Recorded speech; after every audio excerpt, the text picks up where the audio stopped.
কোরআনের শিক্ষাটাকে প্রেসাইজ করলে, কনসাইজ করলে তিনটা শব্দ দাঁড়ায়, তাওহীদ, রিসালাত, আখিরাত। যেহেতু সূরাতুল ইখলাসের ভেতরে তাওহীদের কথা আছে, তার মানে 3 ভাগের 1 ভাগ কথা আছে না নাই? আছে। সুবহানাল্লাহ পড়েন। সুবহানাল্লাহ। সুলুসুল কোরআন, 1/3 অফ দ্য বুক।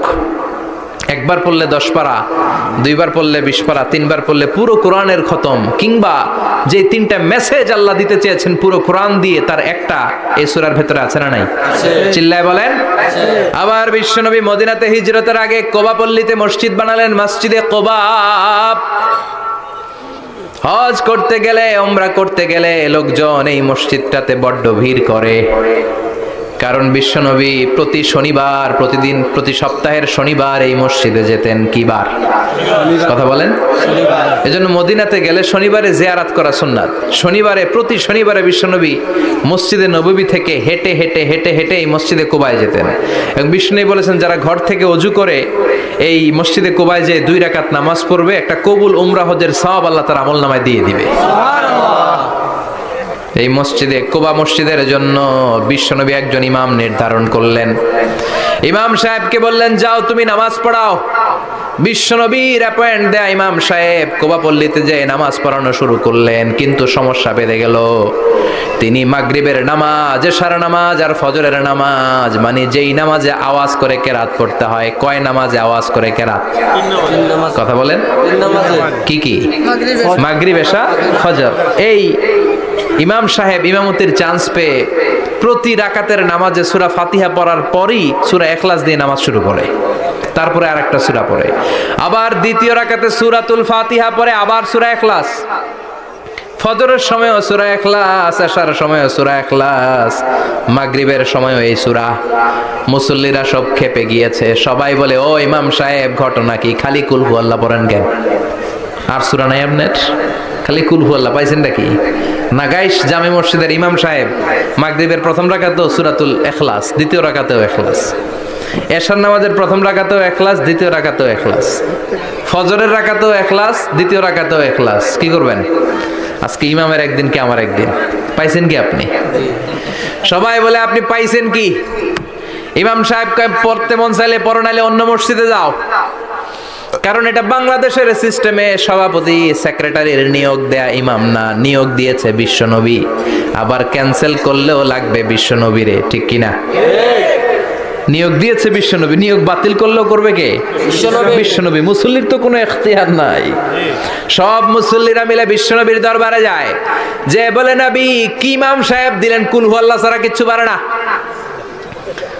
খালি কুল হু আল্লাহ। কি এক মুসিবতে আছি। প্রত্যেক নামাজে কুল হু আল্লাহু আহাদ দিয়ে শুরু করে, এরপরে আরেক সূরা পড়ে। ঘটনা কি? বিশ্বনবী বললেন, ইমাম সাহেব রে ডাকো। বিশ্বনবী ইমাম সাহাবীরে বললেন, ও সাহাবী, কেন এই কাজটা করো? তোমার মুসল্লিরা বলে, প্রতি রাকাতে কেন কুল হু আল্লাহ দিয়ে শুরু করো? ঘটনাটা কি? অন্য সূরা পড়ো না কেন? সাহাবী বলে, নবী গো, এই সূরাটারে আমি বড্ড বেশি ভালোবাসি। কারণ ফিহি সিফাতুর রহমান, এই সূরার ভেতরে আমার আল্লাহর পরিচয় আছে গো নবী। এই ছোট্ট সূরার ভেতরে রব্বুল আলামিন যত সুন্দরভাবে নিজের পরিচয়টা বলে দিয়েছে। সব সৈনিক নিয়ে দৌড়, আইজো দৌড়, কাইলো দৌড়, কই যুদ্ধের দরকার নাই, ভিক্ষা লাগবো না, আগে কুত্তা ঠেকান। সব দৌড়, কোন যুদ্ধ ছাড়াই বিশ্বনবী জিতে গিয়েছে। কোন সুবহানাল্লাহ। বিশ্বনবী আল্লাহর শুকরিয়া করলেন। হঠাৎ বিশ্বনবী দেখলেন আকাশের সূর্যের আলো ক্ষীণ হতে শুরু করেছে, কমতে শুরু করেছে। তিনি খেয়াল করে দেখলেন এর কারণ সাইয়েদনা জিবরাইল বিশাল ফেরেশতাদের বহন নিয়ে পৃথিবীতে নেমে আসছেন। পড়েন সুবহানাল্লাহ। এসে বললেন, ইয়া রাসূলুল্লাহ, আমি 1,40,000 ফেরেশতা নিয়ে নেমে এসেছি। আপনি কি জানেন না, ঠিক একটু আগে মদিনাতে আপনার এক প্রিয় সাহাবা, তার নাম হচ্ছে মুআবিয়া ইবনে মুআবিয়া আল মুজানি, একটু আগে শেষ নিঃশ্বাস ত্যাগ করেছে। বিশ্বনবী বললেন, ইন্না লিল্লাহি ওয়া ইন্না ইলাইহি রাজিউন। সাইয়েদনা জিবরাইল বললেন, ও নবী, আপনি কি আপনার প্রাণের সাহাবীর জন্য গায়েবানা জানাজা পড়বেন না? বিশ্বনবী বললেন, অবশ্যই পড়ব। গায়েবানা জানাজা চেনেন তো? এটা পড়া কিন্তু সুন্নাহ। সামনে লাশ নাই, কিন্তু আমি ইমাম, সবাই দাঁড়ালেন পেছনে, আল্লাহু আকবার, 4টা তাকবীর দিয়ে আমরা নামাজ পড়লাম। মৃত ভাইয়ের জন্য দোয়া করলাম, এটার বলে গায়েবানা জানাজা। সুবহানাল্লাহ পড়েন। বিশ্বনবী বললেন অবশ্যই পড়ব। সাহাবীদের মধ্যে ঘোষণা দিলেন, ও সাহাবারা, তোমাদের ভাই মুআবিয়া ইবনে মুআবিয়া আল মুজানি কিছুক্ষণ আগে মদিনাতে ইন্তেকাল করেছে।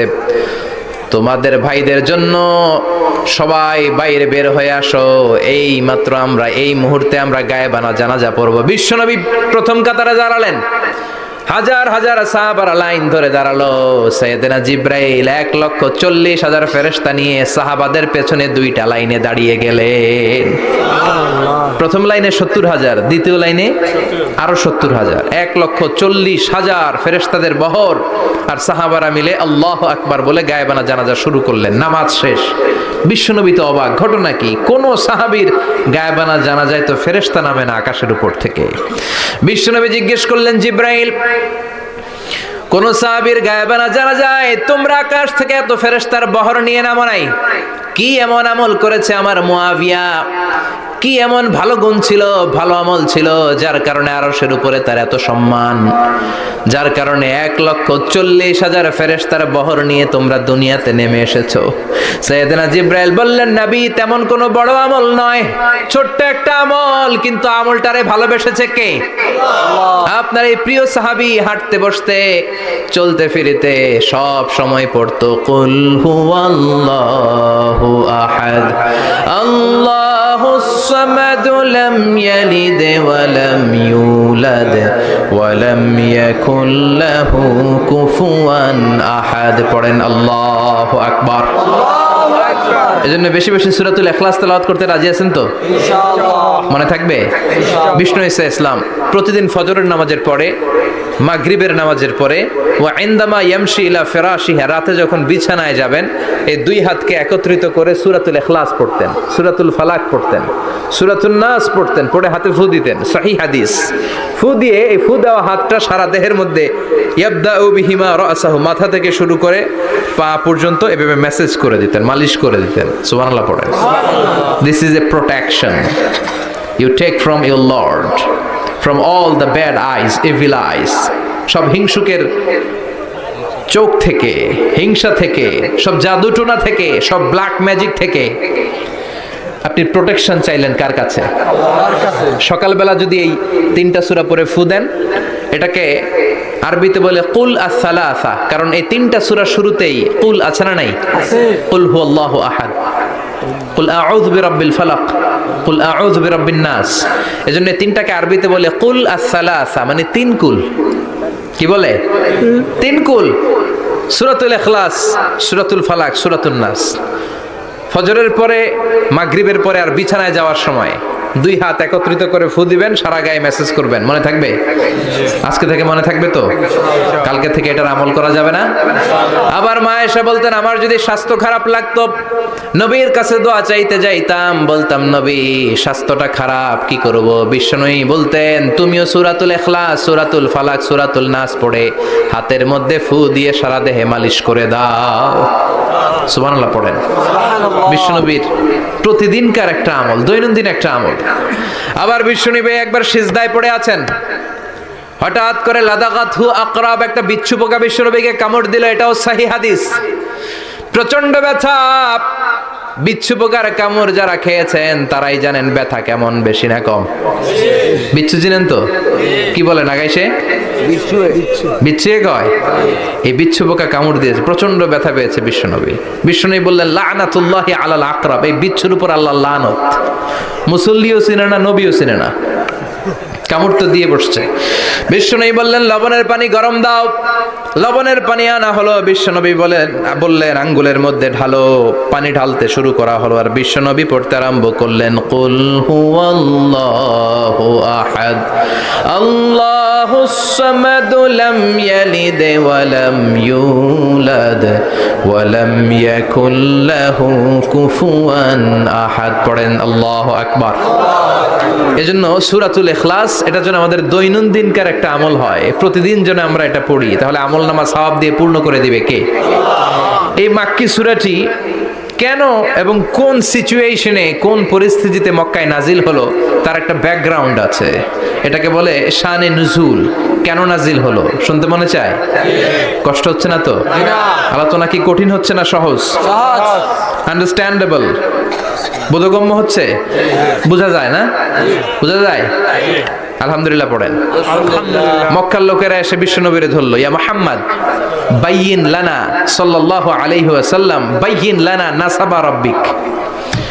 ও আব্দুল্লাহর বেটা মুহাম্মদ, তোমার রবের নসবনামা বর্ণনা করো। কি নামা? কথা কন। নসবনামা বুঝেন তো কি? হ্যাঁ, বংশ পরিচিতি। মাশাআল্লাহ। নসবনামা মানে বংশ পরিচিতি, বংশধারা, বংশ তালিকা। যেমন আমার নাম মিজানুর রহমান, আব্বার নাম আলী আহমদ, দাদার নাম জাইনুল আবিদিন, তার বাপের নাম মাকরাম।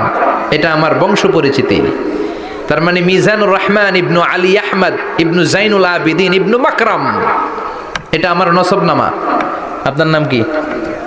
জালালউদ্দিন। জালালউদ্দিন ভাই। বাবার নাম ইন্তেজালি। ইন্তেজালি। এর বাবার নাম বলে গেছি। হ্যাঁ, ইনসাফ আলী। তার বাবার নাম খেয়ে ফেলাইছি। আপনার আব্বার নাম মোহাম্মদ আব্দুল লতিফ। দাদার নাম তার বাবার নাম। বাবার নাম কি, দাদার নাম কি, পরদাদার নাম কি? বিশ্বনবী রেগে গেলেন। সাইয়েদনা জিব্রাইল বললেন, ও নবী রাখবেন না, রেগে যাওয়ার দরকার নাই। ওদের প্রশ্নের উত্তর দেওয়ার জন্য ছোট্ট একটা সূরা আরশের উপর থেকে নাজিল করেছে কে? ও নবী, ওদের মুখের উপর আপনি শক্ত ভাষায় বলে দেন আল্লাহর কোন নসবনামা নাই, আল্লাহর বাবা দাদা কিচ্ছু নাই। আপনি পড়েন কুল হুয়াল্লাহু আহাদ আল্লাহুস সামাদ লাম ইয়ালিদ ওয়া লাম ইউলাদ ওয়া লাম ইয়াকুল লাহু কুফুয়ান আহাদ। পড়েন সুবহানাল্লাহ। কুল হুয়াল্লাহু আহাদ। ও নবী আপনি বলেন তিনি হলেন আল্লাহ, তিনি হলেন আহাদ, একক, এক একক। আল্লাহুস সামাদ, তিনি অমুখাপেক্ষী। লাম ইয়ালিদ ওয়া লাম ইউলাদ, জন্ম দেয় নাই, কারো কাছ থেকে জন্ম নেয়ও নাই। ওয়া লাম ইয়াকুল লাহু কুফুয়ান আহাদ, গোটা বিশ্বে তার মতো কেউ নাই, তিনি তার মতো। কাফিররা তো টাসকি খেয়ে গেছে। সুবহানাল্লাহ পড়েন। আবার এর শানে নুজুলে আরেকটা বর্ণনা পাওয়া যায়। মুশরিকরা এসে বলল, ইয়া মুহাম্মদ বাইয়িন লানা জিনসা রাব্বিক, তোমার রব কি দিয়ে তৈরি বলো। ও মুহাম্মদ, আমরা মানুষ মাটির তৈরি, ফেরেশতারা জিনের তৈরি, ফেরেশতারা নূরের তৈরি, আর জিন জাতি হলো আগুন দিয়ে তৈরি। আমাদের ঘরের আসবাবপত্রগুলো কাঠের তৈরি। এবার বলো তোমার আল্লাহ কিসের তৈরি? আহুয়া মিন ফিদ্দা, তোমার আল্লাহ কি রূপার তৈরি? রূপার খোদা। আহু আমিন যাহাব, নাকি সোনার খোদা, স্বর্ণ দিয়ে বানানো আল্লাহ? আহু আমিন খাসাব, নাকি কাঠ দিয়ে বানানো তোমার আল্লাহ? কি দিয়ে বানানো বলো? বিশ্ব নবীর কাছে তখন জিব্রাইল আয়াত নাজিল করলেন আর বললেন, নবী ওদের প্রশ্নের জবাব আপনি এই সূরা দিয়ে পড়েন আর বলেন কুল হুয়াল্লাহু আহাদ আল্লাহুস সামাদ লাম ইয়ালিদ ওয়া লাম ইউলাদ ওয়া লাম ইয়াকুল লাহু কুফুয়ান আহাদ। পড়েন সুবহানাল্লাহ। এই ব্যাকগ্রাউন্ড ফজিলত সব শুনে সূরাটা একটু নরম হয়ে আসছে না? এখন এখন নরম নরম লাগে না? মনে হয় যে বুঝতেছি, মনে হচ্ছে যে সহজ হয়ে গেছে, ঠিক কিনা? এবার দেখেন অর্থ আরো সহজ। আল্লাহ বললেন কুল, কুল মানে বলো। কোরআনের যত জায়গায় কুল পাবেন, রব্বুল আলামিন তার পেয়ারা হাবিবকে অর্ডার করছেন কুল মানে বলো, সে ও মাই মেসেঞ্জার সে, বলো। কুল মানে কি? বলো। কুল মানে বলো। হে নবী আপনি বলেন হু আল্লাহ, তিনি হচ্ছেন আল্লাহ, আর তিনি হচ্ছেন আহাদ, অদ্বিতীয়, এক এবং একক, অদ্বিতীয়। তাহলে প্রথমে বলতে বললেন, ও নবী আমার সব পরিচয় দেওয়ার আগে আগে নামের পরিচয় দেন। জোরে কোন ঠিক কিনা? আগে ওদের বলে দেন আমার নাম হলো আল্লাহ। আমার নাম কি? কুল হু আল্লাহ। নবী আপনি বলেন তিনি হলেন আল্লাহ, তিনি কে? আল্লাহ বলছেন ইন্নানি আনাল্লাহু লা ইলাহা ইল্লা আনা ফা'বুদনি ওয়া আকিমিস সালাতা লিযিকরি। ইন্নানি আনাল্লাহ, আমি হলাম আল্লাহ। তিনি কে? জোরে বলেন আল্লাহ। আল্লাহর নামটা মুখে নিতে কেমন লাগে? আল্লাহর নামটা ডাকতে ভালো লাগে? সবার ভালো লাগে?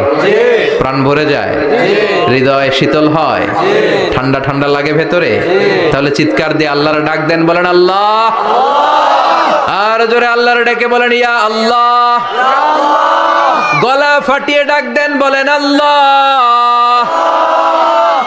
আল্লাহ বললেন আমার প্রথম পরিচয় হলো আমি আল্লাহ, আমার নাম হলো আল্লাহ। আল্লাহর নাম রাখছে কে? আল্লাহ। কথা কন।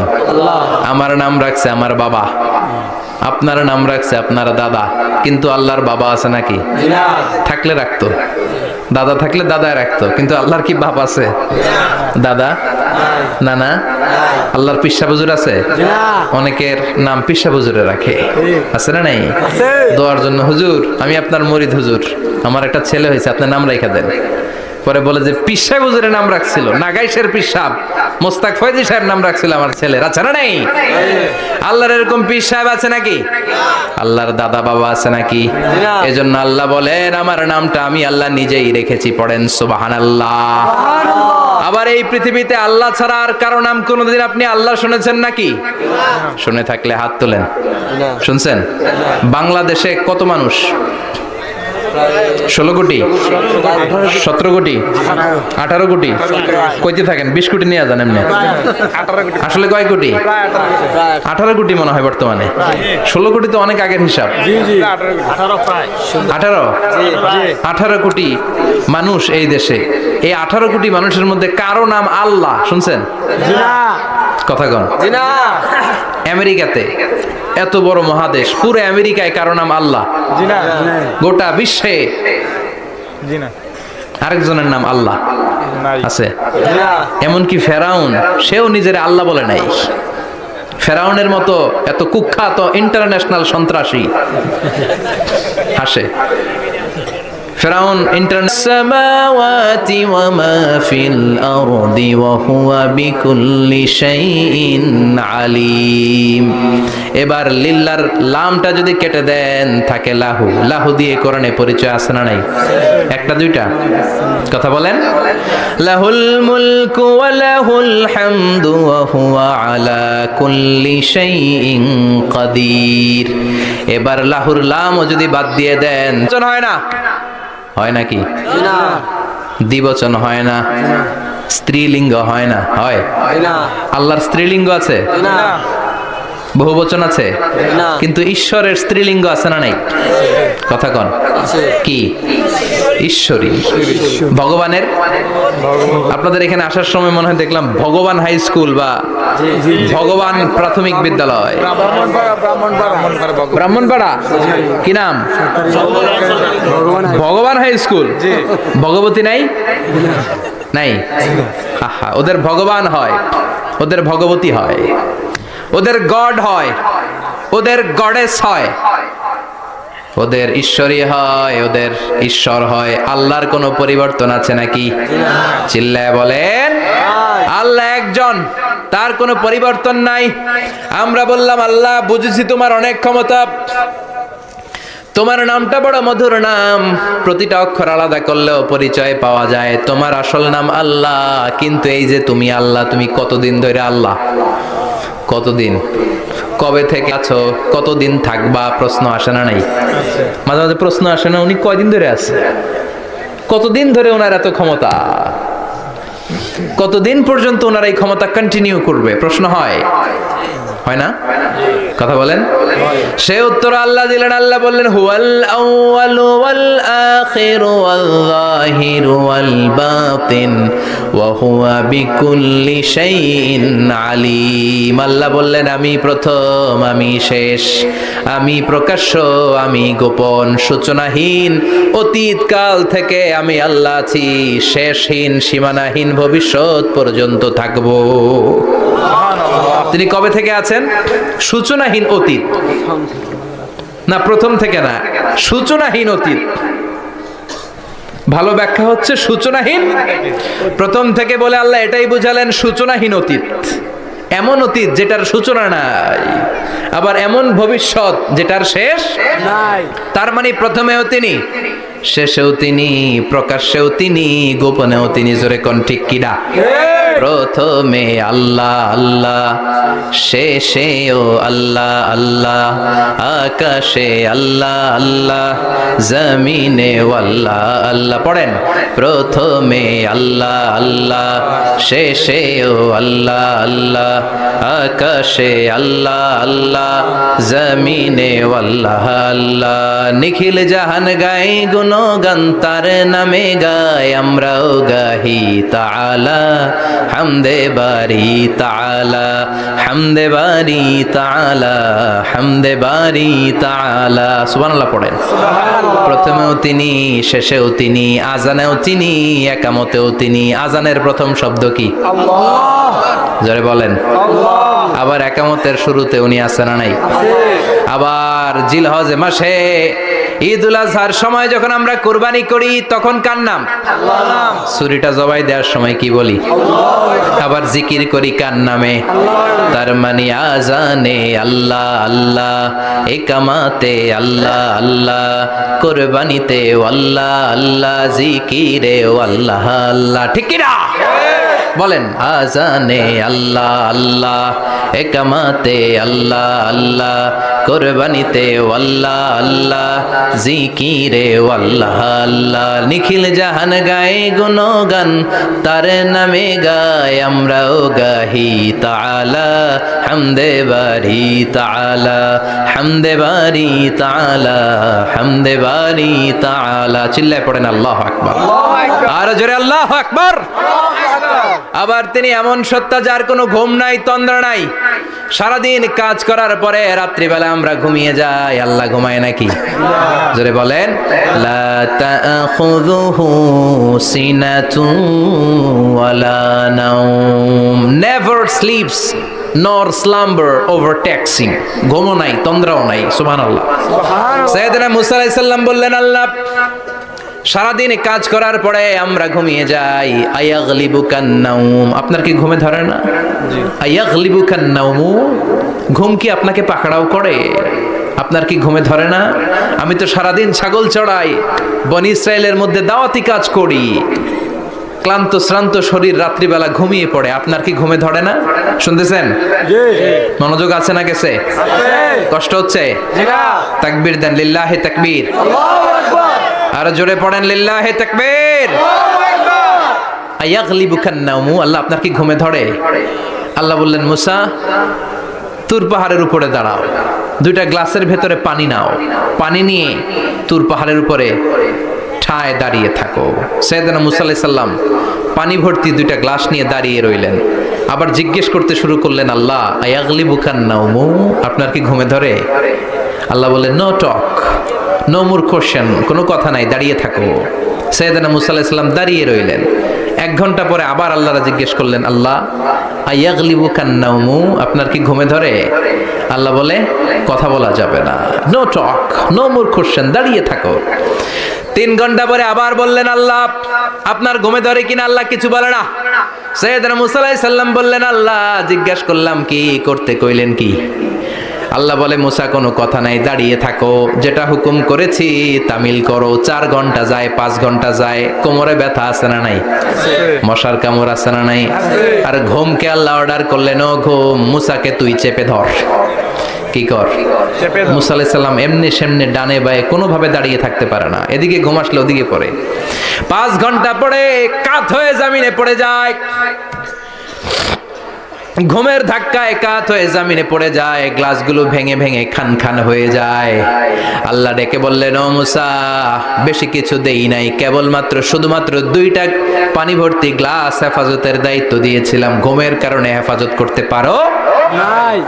মাত্র 2টা গ্লাস, ঘুমের কারণে বাঁচাতে পারো নাই। আমি যদি এরকম ঘুমিয়ে যেতাম, চন্দ্রের সাথে সূর্য লেগে, সূর্যের সাথে আরেকটা গ্রহ লেগে মহাবিশ্বের সব কিছু এরকম গ্লাসের টুকরার মতো খান খান হয়ে যেত। লা তাখুযুহু সিনাতুন ওয়ালা নাওম। আল্লাহর ঘুম নাই।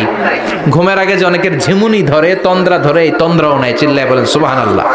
তাকবীর দেন, লিল্লাহি তাকবীর। আল্লাহু আকবার। তাহলে আল্লাহর ঘুম নাই, আল্লাহর তন্দ্রা নাই, আল্লাহর আগে কেউ নাই, আল্লাহর পরে কেউ নাই। তিনিই প্রথম, তিনিই শেষ, তিনিই প্রকাশ্য, তিনিই গোপন। এজন্য আল্লাহ বললেন কুল হুয়াল্লাহু আহাদ, তিনি হলেন এক। লাউ কানা ফীহিমা আলিহাতুন ইল্লাল্লাহু লাফাসাদাতা, আল্লাহ ছাড়া অন্য কেউ যদি রব হতো, একাধিক যদি খোদা হতো, মারামারি বেড়ে যেত। জোরে কোন ঠিক কিনা? কুল হুয়াল্লাহু আহাদ, আল্লাহ হচ্ছেন এক এবং অদ্বিতীয়। তিনি একক, তিনি অদ্বিতীয়, তার কোনো শরীক নেই। তিনি আহাদ, তার নাম হচ্ছে আহাদ। তার নাম কি? কথা বলেন। আহাদ মানে একক, যার ক্ষমতায় কোনো ভাগাভাগি নাই। আল্লাহ যদি দুইজন হইতো সুবিধা হইতো না অসুবিধা? অসুবিধা। কথা বলেন। অসুবিধা। এক আল্লাহ বলতো তুমি এইভাবে করেছ এতদিন, আমারও ক্ষমতা আছে, আমি ওইভাবে শুরু করে দিব। তুমি সকালবেলা পূর্ব দিক থেকে সূর্য উঠাও, কালকে থেকে আমি পশ্চিম দিক থেকে সূর্য উঠাবো। ঝামেলা আছে না নাই? তার মানে ঝামেলা বেড়ে যেত। এজন্য আল্লাহ বললেন আমি হলাম এক রাজা, মহারাজা, আমার নাম আহাদ। আমার নাম কি? এজন্য আল্লাহ বললেন কুল হুয়াল্লাহু আহাদ আল্লাহুস সামাদ লাম ইয়ালিদ ওয়া লাম ইউলাদ ওয়া লাম ইয়াকুল লাহু কুফুয়ান আহাদ। পড়েন সুবহানাল্লাহ। এরপর আল্লাহ বললেন আল্লাহুস সামাদ, আমি অমুখাপেক্ষী, মানে আমি কারো কাছে চাই না। আল্লাহ কারো কাছে চায় নাকি? আমরা চাই কার কাছে? আল্লাহর কাছে। কথা বলেন। আল্লাহর কাছে। আমরা বিপদে পড়লে ডাকি কারে? আল্লাহ ডাকে কারে? আল্লাহ কাউরে ডাকে? কারণ অমুখাপেক্ষী, অফুরন্ত ধনভাণ্ডারের মালিক। পৃথিবীর সব মানুষগুলো যদি এক ময়দানে দাঁড়ায়, তাদের যত চাহিদা আছে সব যদি আল্লাহরে বলে, আল্লাহ গাড়ি দাও, বাড়ি দাও, নারী দাও, ক্ষমতা দাও, এটা দাও, সেটা দাও, সব যদি আল্লাহর কাছে চাইতে শুরু করে, আল্লাহ যদি সবও দিয়ে দেয়, তারপর ওনার ধনভাণ্ডারের 1 ইঞ্চিও কমবে না। আরো জোরে পড়েন সুবহানাল্লাহ। এজন্য তিনি হলেন সামাদ। আমরা সবাই আল্লাহর কাছে ঠেকা, কিন্তু তিনি কারো কাছে ঠেকা না। আমরা সবাই আল্লাহর কাছে চাই, কিন্তু আল্লাহ কারো কাছে চান না। জোরে বলেন ঠিক কিনা? এজন্য তিনি হলেন সামাদ। এরপর আল্লাহ বললেন লাম ইয়ালিদ ওয়া লাম ইউলাদ, তিনি জন্ম দেন নাই, আবার তিনি জন্ম নেনও নাই। চিল্লায় বলেন সুবহানাল্লাহ। মুশরিকরা বলতো আল মালাইকাতু বানাতুল্লাহ, ফেরেশতারা আল্লাহর মেয়ে। নাউজুবিল্লাহ পড়বেন না? নাউজুবিল্লাহ। ইহুদিরা বলে উযাইর আলাইহিস সালাম আল্লাহর ছেলে, খ্রিস্টানরা বলে ঈসা আলাইহিস সালাম আল্লাহর ছেলে, আর আমরা বলি কুল হুয়াল্লাহু আহাদ আল্লাহুস সামাদ লাম ইয়ালিদ ওয়া লাম ইয়াকুল লাহু কুফুয়ান আহাদ। তার মতো কেউ নাই। লাইসা কামিসলিহি শাই, তার মতো কেউ নাই। তিনি তার মতো। তিনি কে? চিল্লায় বলেন তিনি কে? আল্লাহ। গোটা বিশ্বে আল্লাহর মতো আর কেউ আছে? না। ক্ষমতায় তার সমান কেউ আছে? না। মর্যাদায় তার সমান কেউ আছে? না। তিনি যে কত বড় দাতা, তার মতো দাতা মহাবিশ্বে কেউ আছে? এজন্য চাইতে হবে একজনের কাছে, তিনি কে? আল্লাহ। চিল্লায় বলেন তিনি কে? আল্লাহ। এই তাওহীদের মেসেজই হচ্ছে সূরাতুল ইখলাসের মেসেজ। একত্ববাদে বিশ্বাস করতে হবে। এই একত্ববাদের বিশ্বাস, oneness of god, the idea of oneness of the creator, এটা যদি অন্তরে রাখতে পারেন, জান্নাতকে আপনার জন্য অবধারিত করে দিবে কে? আর সূরাতুল ইখলাসের আমল সকাল বিকাল ঘুমোতে যাওয়ার আগে পড়তে রাজি আছেন তো? ইনশাআল্লাহ। কালকে থেকে এই ওয়াজিফা নাগাইশে শুরু হবে ইনশাআল্লাহ। ইনশাআল্লাহ। আর জোরে পড়েন ইনশাআল্লাহ। ইনশাআল্লাহ। এই সূরাটির নাম হচ্ছে সূরাতুল ইখলাস। কিন্তু শুধু সূরাতুল ইখলাসই এই সূরার নাম নয়। এই সূরার আরো চমৎকার কিছু সুন্দর সুন্দর নাম আছে। এই সূরার একটা নাম হচ্ছে সূরাতুত তাওহীদ।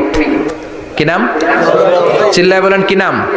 তাওহীদেরই মুর্শিদ আমার মুহাম্মাদের নাম বলো, মুহাম্মাদের নাম। আল্লাহর নাম জপলে বুঝতে পারি আল্লাহরই কালাম।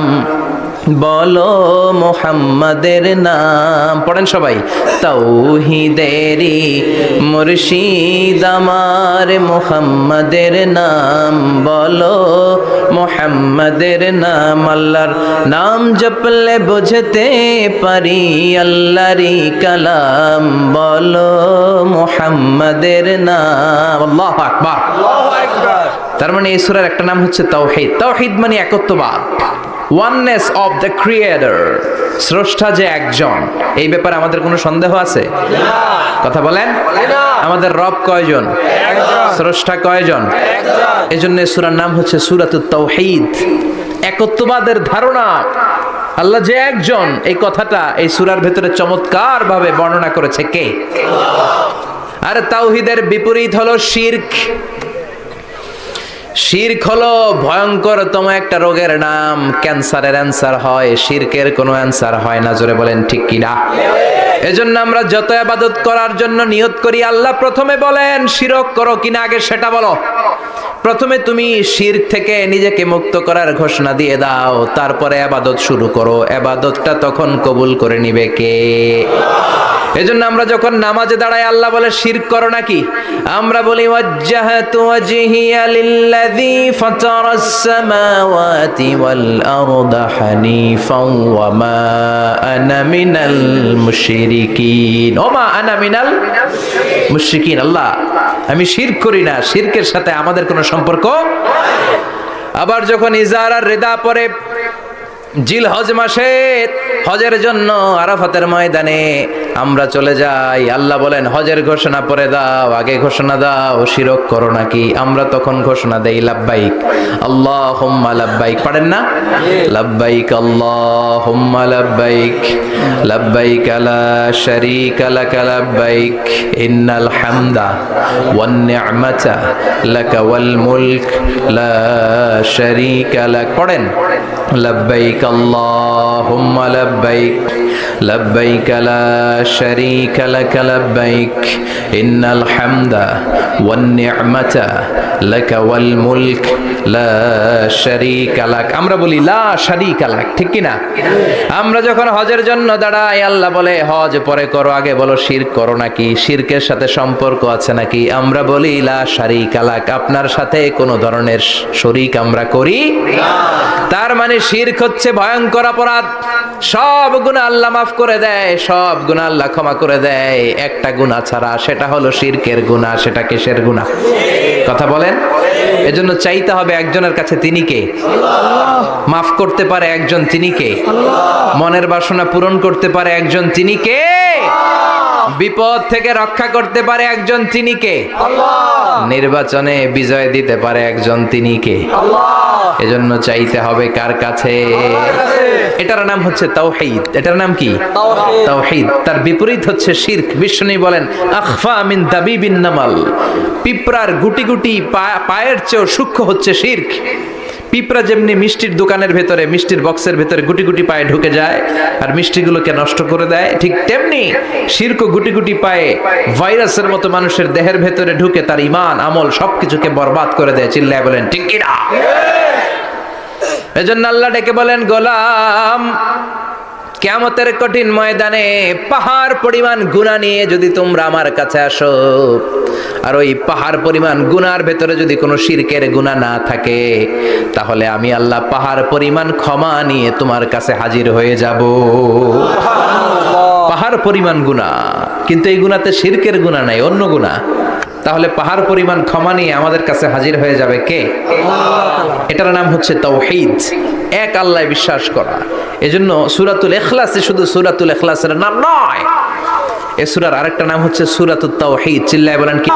নামাজ কালাম পড়ে না ইবলিস শয়তানের নানা, ধর্মের একখান খুঁটি ধইরা কয়দিন করবা হয়রানি, ভণ্ডামি ভণ্ডামি ভণ্ডামি, ছাইড়া দে ভণ্ডামি, দোদেল বান্দা কালমা চোর, না পায় শ্মশান না পায় ঘোর, দোদেল বান্দা কালমা চোর, না পায় শ্মশান না পায় ঘোর, দিন থাকিতে আয়রে পথে ছাইড়া দে ভণ্ডামি ভণ্ডামি ভণ্ডামি ভণ্ডামি ছাইড়া দে ভণ্ডামি। ঠিক কি না? এগুলোর সাথে ইসলামের সম্পর্ক নাই। এগুলোরে মারেফা বলে না, ওরা নাম দিছে মারেফত, আসলে মাইরের পথ। এক সাহাবী বলল আমি বিয়ে করেছি কিন্তু বউয়ের কাছে যাব। আরেক সাহাবী বলল আমি সারা বছর রোজা রাখবো, একটা রোজাও ভাঙবো না। বিশ্বনবী শুনে রেগে গেলেন।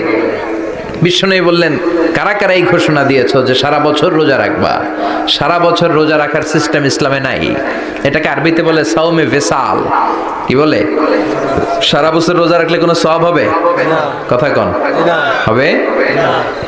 কোনো সওয়াব হবে না। সারা রাত তাহাজ্জুদ পড়লে সওয়াব হবে? কোনো সওয়াবই নেই। আপনাকে ঘুমাতে হবে, আবার তাহাজ্জুদও পড়তে হবে, আবার ঘুমাতে হবে, আবার ফজরের নামাজে প্রথম কাতারে থাকতে হবে। চিল্লায় বলেন ঠিক কি না? এজন্য ইসলাম হলো ভারসাম্যপূর্ণ জীবন বিধান। ছেলে মেয়ে রেখে দিয়ে, সমাজ রেখে দিয়ে, কাজকর্ম রাজ্য রেখে দিয়ে আপনি সন্ন্যাসী সেজে বসে থাকলেন, এটার নাম ইসলাম না। বিশ্বনবী হচ্ছে গোটা বিশ্বের মানুষদের জন্য model, as a teacher, as a father, as a commander, as a messenger, as a lawgiver, as a lawmaker, as a reformer of the society, as a philosopher. Muhammad is the superman of the world. চিল্লায় কোন ঠিক কি না? তিনি শিক্ষক হিসেবেও সেরা, তিনি বাবা হিসেবেও সেরা।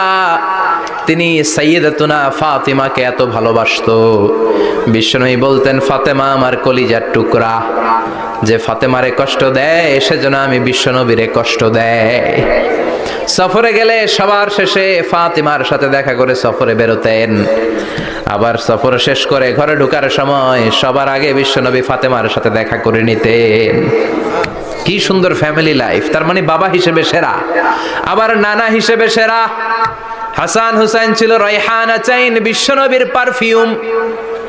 বিশ্বনবী বলতেন রায়হানা চাইনি ফিদ দুনিয়া, হাসান এবং হুসাইন হলো দুনিয়ার বুকে আমার সুগন্ধি। হাসান হুসাইনের দেহের মধ্যে এমন কোনো জায়গা নাই যেই জায়গায় বিশ্বনবীর দুইটা ঠোঁট লাগে নাই। হাসান হুসাইনের দেহের প্রতিটা জায়গায় বিশ্বনবী চুমু দিয়েছেন। হাসান কোলে উঠলে হুসাইন উঠতে চাইতো, হুসাইন উঠতে চাইলে হাসান উঠতে চাইতো। বিশ্বনবীকে ঘোড়া বানিয়ে হাসান কাঁধে উঠতো, আবার হাসানকে নামিয়ে দিয়ে হুসাইন কাঁধে উঠতো। তার মানে নানা হিসেবে সেরা। জোরে বলেন ঠিক কিনা? নবী হিসেবে সেরা। বিশ্বনবীর সাথে গোটা বিশ্বের কোন নবীর কোনো তুলনা চলে নাকি? কোনো তুলনা চলে না। সব দিক দিয়ে তিনি সেরা, সবার জন্য আদর্শ। এই জন্য ইসলাম হচ্ছে it's a very balanced religion, ভারসাম্যপূর্ণ জীবন বিধান। আপনার যা মন চাইবে মারেফতের নামে আপনি চাইলেই করতে পারবেন। বিশ্বনবীর শেখানো সুন্নাহ পথে চললে অল্প করলেও এটাতে বরকত দিবে কে? আল্লাহ। অল্পতেও সওয়াব দিবে কে? আল্লাহ। এজন্য সূরার একটা নাম হলো সূরাতুল মা'রিফা। মা'রিফা মানে জানা বা চিনা। এই সূরা পড়লে আল্লাহরে জানা যায়, এই সূরা পড়লে আল্লাহকে চেনা যায়। চিল্লায় বলেন ঠিক কিনা? তার মানে দুইটা নাম জানলাম। একটা হচ্ছে সূরাতুত তাওহীদ। চিল্লায় বলেন কি নাম? সূরাতুত তাওহীদ। চিল্লায় কইছেন? চিল্লায় বলেন কি নাম? দুই নম্বরে হলো সূরাতুল মা'রিফা। কি নাম? সূরাতুল মা'রিফা। তিন নম্বর হলো সূরাতুস সমাদ। সূরাতুল ইখলাসের আরেক নাম সূরাতুস সমাদ, কারণ সমাদ শব্দটা এই সূরার ভেতরে আছে না নাই? কুল হুয়াল্লাহু আহাদ আল্লাহুস সামাদ লাম ইয়ালিদ ওয়া লাম ইউলাদ ওয়া লাম ইয়াকুল লাহু কুফুয়ান আহাদ। তার মানে সমাদ কার নাম? চিল্লায় বলেন আল্লাহর নাম। সমাদ হচ্ছে আল্লাহর নাম। সমাদের বিপরীত হচ্ছে সনাম। সমাদ শব্দের বিপরীত কি? সনাম। সনাম মানে মূর্তি। সনাম মানে কি? স্ট্যাচু। সনাম মানে মূর্তি। বিশ্বনবীর জামানাতে এক পৌত্তলিক, সে সব সময় মূর্তির ইবাদত করত, মূর্তিকে বগল দাবা করে রাখতো। এখানে এত ডিস্টার্ব হচ্ছে কেন? এদিক দিয়ে আওয়াজ, ওদিক দিয়ে ক্যামেরার ফ্ল্যাশ, এত ঝামেলা কেন? কোরআনের তাফসিরে আসছেন, মনোযোগ দিয়ে বসেন। কি বলা হচ্ছে শুনবার চেষ্টা করেন, হৃদয়টাকে আলোকিত করবার চেষ্টা করেন। আওয়াজ হবে না, বসে যান, বসে যান, কেউ কথা বলবেন না। এই সূরার আরেকটা নাম হচ্ছে সূরাতুস সামাদ। কি নাম? মনোযোগ আছে না গেছে? আছে। তাহলে আওয়াজ করে বলেন কি নাম? সামাদ। সামাদ হচ্ছে আল্লাহর নাম, আর তার বিপরীত হচ্ছে সানাম। তার বিপরীত কি? সানাম মানে মূর্তি। বিশ্বনবীর জামানায় এক লোক মূর্তির ইবাদত করত, মূর্তিটারে সব সময় আদর করত, মূর্তিটারে সব সময় ভালোবাসতো, সোহাগ করতো, মূর্তির কাছে চাইতো, রাত্রিবেলা উঠে মূর্তির কাছে কেঁদে কেঁদে মনের দুঃখ বলতো আর জিকির করতো সানাম সানাম সানাম। আর সানামের বিপরীত কি? সমাদ। একদিন তার প্রিয় মূর্তিটাকে রেখে, তার কল্পিত খোদাটাকে রেখে সে বাজারে গেল। বাজার থেকে এসে দেখে তার মূর্তি গোসল করে দাঁড়ায় আছে, উপরে পানি, গোসল করা পানি। He thought it is the water of mercy and বারাকা। সে ভাবলো যেহেতু আমার খোদার গায়ের পানি, এটা রহমতের পানি হবে। কথা বলেন, খোদায় যদি গোসল করে খারাপ পানি দিয়ে করবে নাকি? কথা কয় না, এটা অনেক দামি পানি হবে, এটা নিশ্চয়ই বরকতের পানি হবে। He thought it is the water of mercy and blessings and water of rahmah। সে ভাবলো এটা রহমতের পানি, এই পানিকে তো এমনি মিস করা যায় না। যত রোগ আছে সব রোগের নিয়তে এখনই খাওয়া শুরু করে দেই। জিহ্বা দিয়ে চাটতে শুরু করেছে। Started to suck it, the water of barakah. When he started to suck it, he found the taste is little bit weird. The taste is bitter. স্বাদটা একটু কটা কটা লাগে, লোনা লোনা লাগে, টক টক লাগে। বাট সে মনে মনে ভাবে এটা তো রহমতের পানি, ইট শুড বি সুইটার, এটা তো মিষ্টি হওয়ার কথা। কি হওয়ার কথা? মিষ্টি। It should be sweeter but it is bitter. স্বাদটা কেমন টক টক, কটা কটা, লোনা লোনা, লবণ লবণ লাগে। ঘটনা কি? রহমতের পানি, খোদার গায়ের পানি, এটা কটা হবে কেন? খুঁজতে লাগলো কোনো কিছু ঘটছে কিনা। আশেপাশে তাকায় দেখে হাদিসে এসেছে সালাবান। সালাব মানে কি কে জানে? কুত্তা না, খ্যাকশিয়াল। আসলে কি? খ্যাকশিয়াল। আমরা বলে ফেলি যে কুকুর, আসলে দুইটা কুকুর সে দেখতে পেল, আর দেখলো এখনো রহমতের পানি পড়তেছে জায়গা দিয়ে, জায়গা দিয়ে রহমতের পানি ইজ ড্রপিং ডাউন, পানি পড়ছে এখনো। বুঝতে আর বাকি রইল না আসলে এটা রহমতের পানি না, এটা গজবের পানি। কথা বলেন, রেগে মেগে আগুন। ঘটনা কি? এতদিন ভাবতাম খোদা, এখন দেহি হুদা। রাতের ঘুম নষ্ট করে কত রাত কেটেছি, কত রাত মনের কথাগুলো তাকে আমি বলেছি, এখন দেহি হুদা। আগে ভাবতাম খোদা, আসলে তো এইটা আমার কিচ্ছু করতে পারবে না, এটার এখন সাইজ করার সময় আসছে। কথা কন। মূর্তিটাকে নিয়ে জমিনের মধ্যে আছড়াতে শুরু করলো, ভাঙতে ভাঙতে হাত আলাদা করলো, খোদার হাত পা সব আলাদা করে ফেলছে। খোদারে মাইরা সাইজ করে তুরজা করে ফেলাইছে। হাত পা, খোদার হাত পা নিয়ে বিশ্বনবীর কাছে চলে গিয়েছে, যে বলে আব্দুল্লাহর বেটা মোহাম্মদ, বড্ড ভুলের ভেতরে আমি ছিলাম। এই নাম কল্পিত খোদা, এই মূর্তি আমারে কিছু করতে পারবে না। যে নিজেকে খ্যাকশিয়ালের পেশাব থেকে নিজের দেহটারে বাঁচাতে পারে না, এই খ্যাকশিয়ালের পেশাব থেকে যে নিজের রক্ষা করতে পারলো না, সে কিয়ামতের দিন কঠিন মুসিবতের কালে জাহান্নামের আগুন থেকে আমারে কেমনে বাঁচাবে? কেমনে বাঁচাবে? আমি আর এই কল্পিত খোদার ইবাদত করতে চাই না, আপনি আমাকে শাহাদা পড়িয়ে দেন। কি পড়িয়ে দেন? শাহাদাত। ঝিনুকের ভেতর লুকিয়ে থাকে যেমন মতি, ঝিনুকের ভেতর লুকিয়ে থাকে যেমন মতি, কলমা শাহাদাতে আছে আল্লাহর জ্যোতি, কলমা শাহাদাতে আছে আল্লাহর জ্যোতি। পড়েন সবাই। ঝিনুকের ভেতর লুকিয়ে থাকে যেমন মতি, ঝিনুকের ভেতর লুকিয়ে থাকে যেমন মতি, কলমা শাহাদাতে আছে আল্লাহর জ্যোতি, কলমা শাহাদাতে আছে আল্লাহর জ্যোতি। পড়েন আল্লাহু আকবার। এসে বলে আব্দুল্লাহর বেটা মুহাম্মদ, আর আমি এই কল্পিত মূর্তির ইবাদত করতে চাই না, আমারে পড়িয়ে দেন লা ইলাহা ইল্লাল্লাহু মুহাম্মাদুর রাসূলুল্লাহ সাল্লাল্লাহু আলাইহি ওয়াসাল্লাম। কালিমা পড়ে মুসলমান হয়ে গিয়েছে। তার মানে এই সূরার আরেকটা নাম হচ্ছে সূরাতুস সামাদ। তিনটা নাম আমরা শিখলাম এই সূরার। প্রথমে শিখেছি সূরাতুত তাওহীদ, 2 নম্বরে শিখেছি সূরাতুল মারিফা, 3 নম্বরে শিখেছি সূরাতুস সামাদ। এই সূরাটা অনেক ফজিলতপূর্ণ সূরা। বিশ্বনবী এই সূরাটাকে বড্ড বেশি ভালোবাসতেন। বিশ্বনবী সাল্লাল্লাহু আলাইহি ওয়াসাল্লাম ফজরের যে 2 রাকাত সুন্নাত, মাগরিবের যে 2 রাকাত সুন্নাত, এই সুন্নাত নামাজে এই সূরাটা পড়তেন। জোরে পড়েন সুবহানাল্লাহ। আবার যারা হজ উমরা করতে গিয়েছেন, তাওয়াফ করা লাগে, ফরজ তাওয়াফ আছে, নফল তাওয়াফ আছে, 7টা টার্ন করা লাগে। হাজরে আসওয়াদ থেকে শুরু করে আবার হাজরে আসওয়াদ পর্যন্ত 1 চক্কর, এরকম 7টা চক্কর দিলে হয় একটা তাওয়াফ। সব নবীরা, সব আল্লাহর ওলিরা, পৃথিবীর সব মুসলমানরা আল্লাহর এই ঘরকে কেন্দ্র করে প্রতিদিন তাওয়াফ করে। কোন সুবহানাল্লাহ। এবং তাওয়াফের এই ইবাদতটা পৃথিবীর শুধু ওই এক জায়গায় করা যায়। নামাজ পৃথিবীর সব জায়গায় পড়া যায়, ঠিক কিনা? মসজিদুল হারামেও পড়া যায়, বাংলাদেশেও পড়া যায়। জিকির আল্লাহর ঘরেও করা যায়, এখানেও করা যায়। দান ওখানেও করা যায়, এখানেও করা যায়। কিন্তু তাওয়াফের মতো ইবাদত, এটা কি সব জায়গায় করা যায়? নাগাইশে তাওয়াফ করতে পারবেন? সিঙ্গাপুরে পারবেন? আমেরিকায় পারা যাবে? পারা যাবে কোথায়? আল্লাহর ঘরকে কেন্দ্র করে মক্কাতুল মুকাররমাতে প্রতিদিন আল্লাহর ঘরের উপর 120টা রহমত নাজিল হয়। সিত্তিন আলিত তাইফিন, তার মধ্যে থেকে 60টা রহমত হচ্ছে যারা আল্লাহর ঘরকে তাওয়াফ করে তাদের জন্য। সুবহানাল্লাহ। 40 আলিল মুসাল্লিন, 40টা হচ্ছে যারা আল্লাহর ঘরের সামনে নামাজ পড়ে তাদের জন্য। সুবহানাল্লাহ। 40 আর 60 মিলে 100, বাকি রইল কয়টা? ওয়াল 20 লিন-নাযিরিনা ইলাল কাবা, বাকি 20টা রহমত যারা নামাজ পড়ে না, তাওয়াফ করে না, শুধু আল্লাহর ঘরের গিলাফের দিকে তাকিয়ে থাকে, তাদের উপর 20টা রহমত।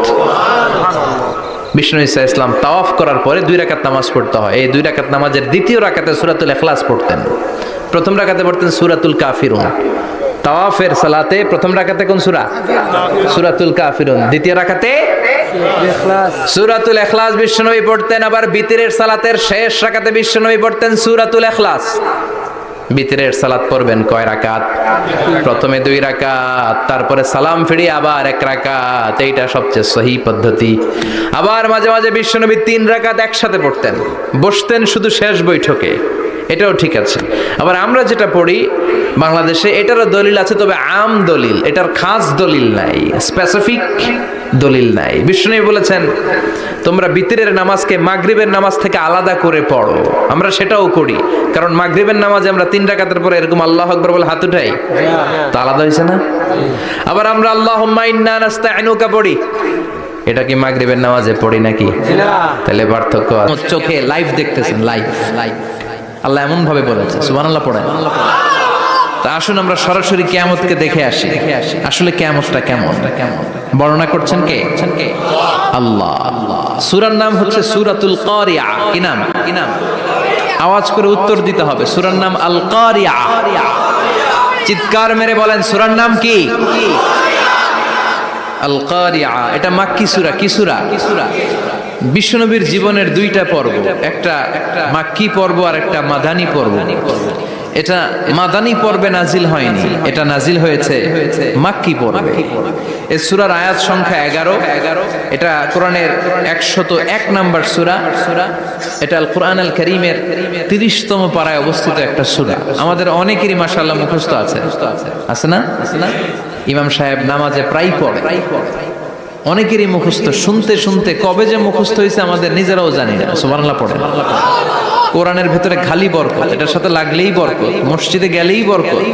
মনের অজান্তে আমরা এই সূরাকে মুখস্থ করে ফেলেছি। কিন্তু এই সূরার ভেতরে যে আল্লাহ কোরআনের কিয়ামতের এত চমৎকার নকশা এঁকেছেন, এত প্রামাণ্য বর্ণনা দিয়েছেন, এটা আমরা অনেকে জানিই না। আসুন আমরা এই সূরার আলোকে দেখার চেষ্টা করি যে কিয়ামতটা কিরকম হবে। আল্লাহ একটা শব্দকে এই সূরার শুরুতে 3 বার উল্লেখ করে আমাদের দৃষ্টি আকর্ষণ করেছেন। আল্লাহ tried to draw our attention by mentioning 3 times a word, and that is al-qari'ah. আল-কারিয়া শব্দটাকে তিনি 3 বার উল্লেখ করে আমাদের দৃষ্টি আকর্ষণ করেছেন। একটা শব্দ 3 বার বললে মানুষের দৃষ্টি আকর্ষিত হয় না?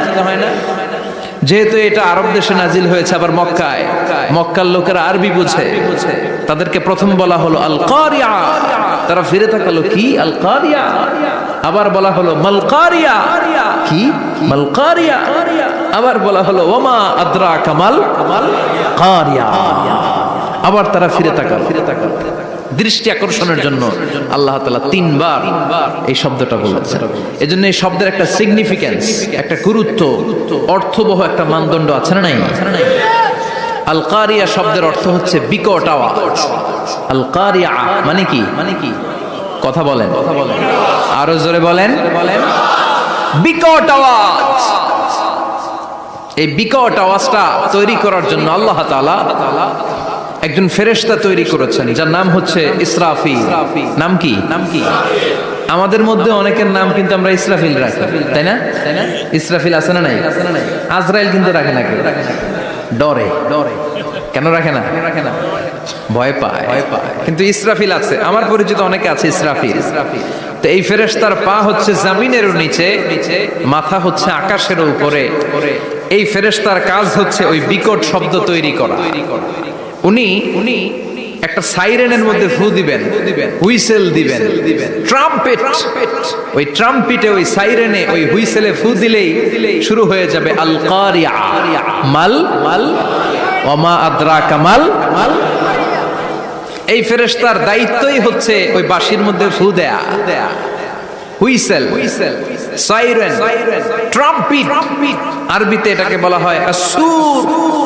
ইদা নুফিখা ফিস সূরি নাফখা ওয়াহিদা, যখন তিনি ওই সিংহে একটা ফু দিবেন সব লন্ডভন্ড হয়ে যাবে, কিচ্ছু খুঁজে পাওয়া যাবে না। আল্লাহ ওনাকে তৈরি করেছেন শুধু এই হুইসেলের মধ্যে, বাঁশির মধ্যে 3টা ফু দেওয়ার জন্য। কয়টা? উনি সৃষ্টির শুরু থেকেই এই বাঁশিটাকে 2 ঠোঁটের মাঝখানে রেখে আল্লাহর আরশের দিকে তাকিয়ে আছে, and just waiting for the green signal. আল্লাহর পক্ষ থেকে সবুজ সংকেতের অপেক্ষায়। যখনই আল্লাহর অর্ডার করবেন তখনই শুরু হয়ে যাবে আল কারিয়া। মাল ওমা আদরাকা মাল। সৃষ্টির শুরু থেকেই ইসরাফিল ফেরেশতা বিশাল সিংহাটাকে 2 ঠোঁটের মাঝখানে করে আরশের দিকে তাকিয়ে আছে, কখন আল্লাহ অর্ডার দিবে। অর্ডার দিতে দেরি, ফুৎকার দিতে দেরি নাই, ঠিক কি না? বিকট আওয়াজ, গগন বিদারী শব্দ, প্রচন্ড একটা সাউন্ড, জাইগান্টিক সাউন্ড, যে আওয়াজ, যে শব্দ কেউ শুনে না। শুনছেন? পৃথিবীতে আপনারা কে সবচেয়ে বেশি আওয়াজের কিছু শুনেছেন? সবচেয়ে বেশি আওয়াজ আপনার জীবনে ঘটেছে কোন জায়গায়? কি দেখেছেন যে অনেক আওয়াজ হয় সেখানে? বলেন তো। হ্যাঁ, বজ্রপাত। বজ্রপাতের আওয়াজ আপনি শুনেছেন, বিকট আওয়াজ, তাই না? বজ্রপাতকে আঞ্চলিক ভাষা আপনারা কি বলেন? হ্যাঁ, ঠেড়া। অনেক জায়গাতেই বলে ঠেড়া।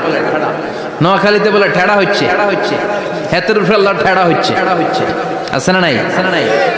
তো এই যে ঠেড়া, বজ্রপাত, ইংরেজিতে বলে থান্ডার, আসলে এটার আওয়াজ বড় ভয়ঙ্কর, প্রচন্ড আওয়াজ। আচ্ছা, আর আপনি বলেছেন কি গাড়ির চাকা যদি পাংচার হয়, হ্যাঁ এটা তো আওয়াজ হতে পারে। আমরা মাঝে মাঝে রাস্তায় চড়ি, আমরা দেখি ট্রাকের চাকা যখন পাংচার হয় আমরা লাফ দিয়ে উঠি, বিকট আওয়াজ হয়, ভয় পেয়ে যায়, এতে দুর্ঘটনাও ঘটে, ঠিক কিনা? আচ্ছা, 1 নম্বরে পেলাম ঠেড়া, বজ্রপাত। 2 নম্বরে পেলাম ট্রাকের টায়ার পাংচার হলে। আর কে কি আওয়াজ শুনেছেন জীবনে? ভয়ঙ্কর আওয়াজ। কি করলে ভয়ঙ্কর আওয়াজ হয় বলেন? হ্যাঁ, কি করলে? ও ট্রান্সফরমার, ইলেকট্রিক্যাল ট্রান্সফরমার যদি ব্রাস্ট হয়ে যায় আওয়াজ আছে না নাই? পাওয়া গেল আরেকটা। আর কি আওয়াজ? ককটেল মারলে, গ্রেনেড হামলা, বোমা মারলে, সিলিন্ডার ব্রাস্ট হইলে। আর আছে? হ্যাঁ, হাই স্কুলে দপ্তরি যখন ঘন্টার মধ্যে বেল বাজায় আওয়াজ আছে না নাই? হাতুড়ি দিয়ে লোহার মধ্যে বাড়ি মারলে আওয়াজ আছে না নাই? এগুলো হচ্ছে আমাদের ক্যাপাসিটিতে, হিউম্যান ক্যাপাসিটিতে আমাদের দেখা সবচেয়ে বড় আওয়াজ। কিয়ামতের দিন যে হবে আল কারিয়া, এই আল কারিয়ার আওয়াজ কি এই আওয়াজগুলোর মতো? চিল্লায় বলেন, এই আওয়াজের মতো?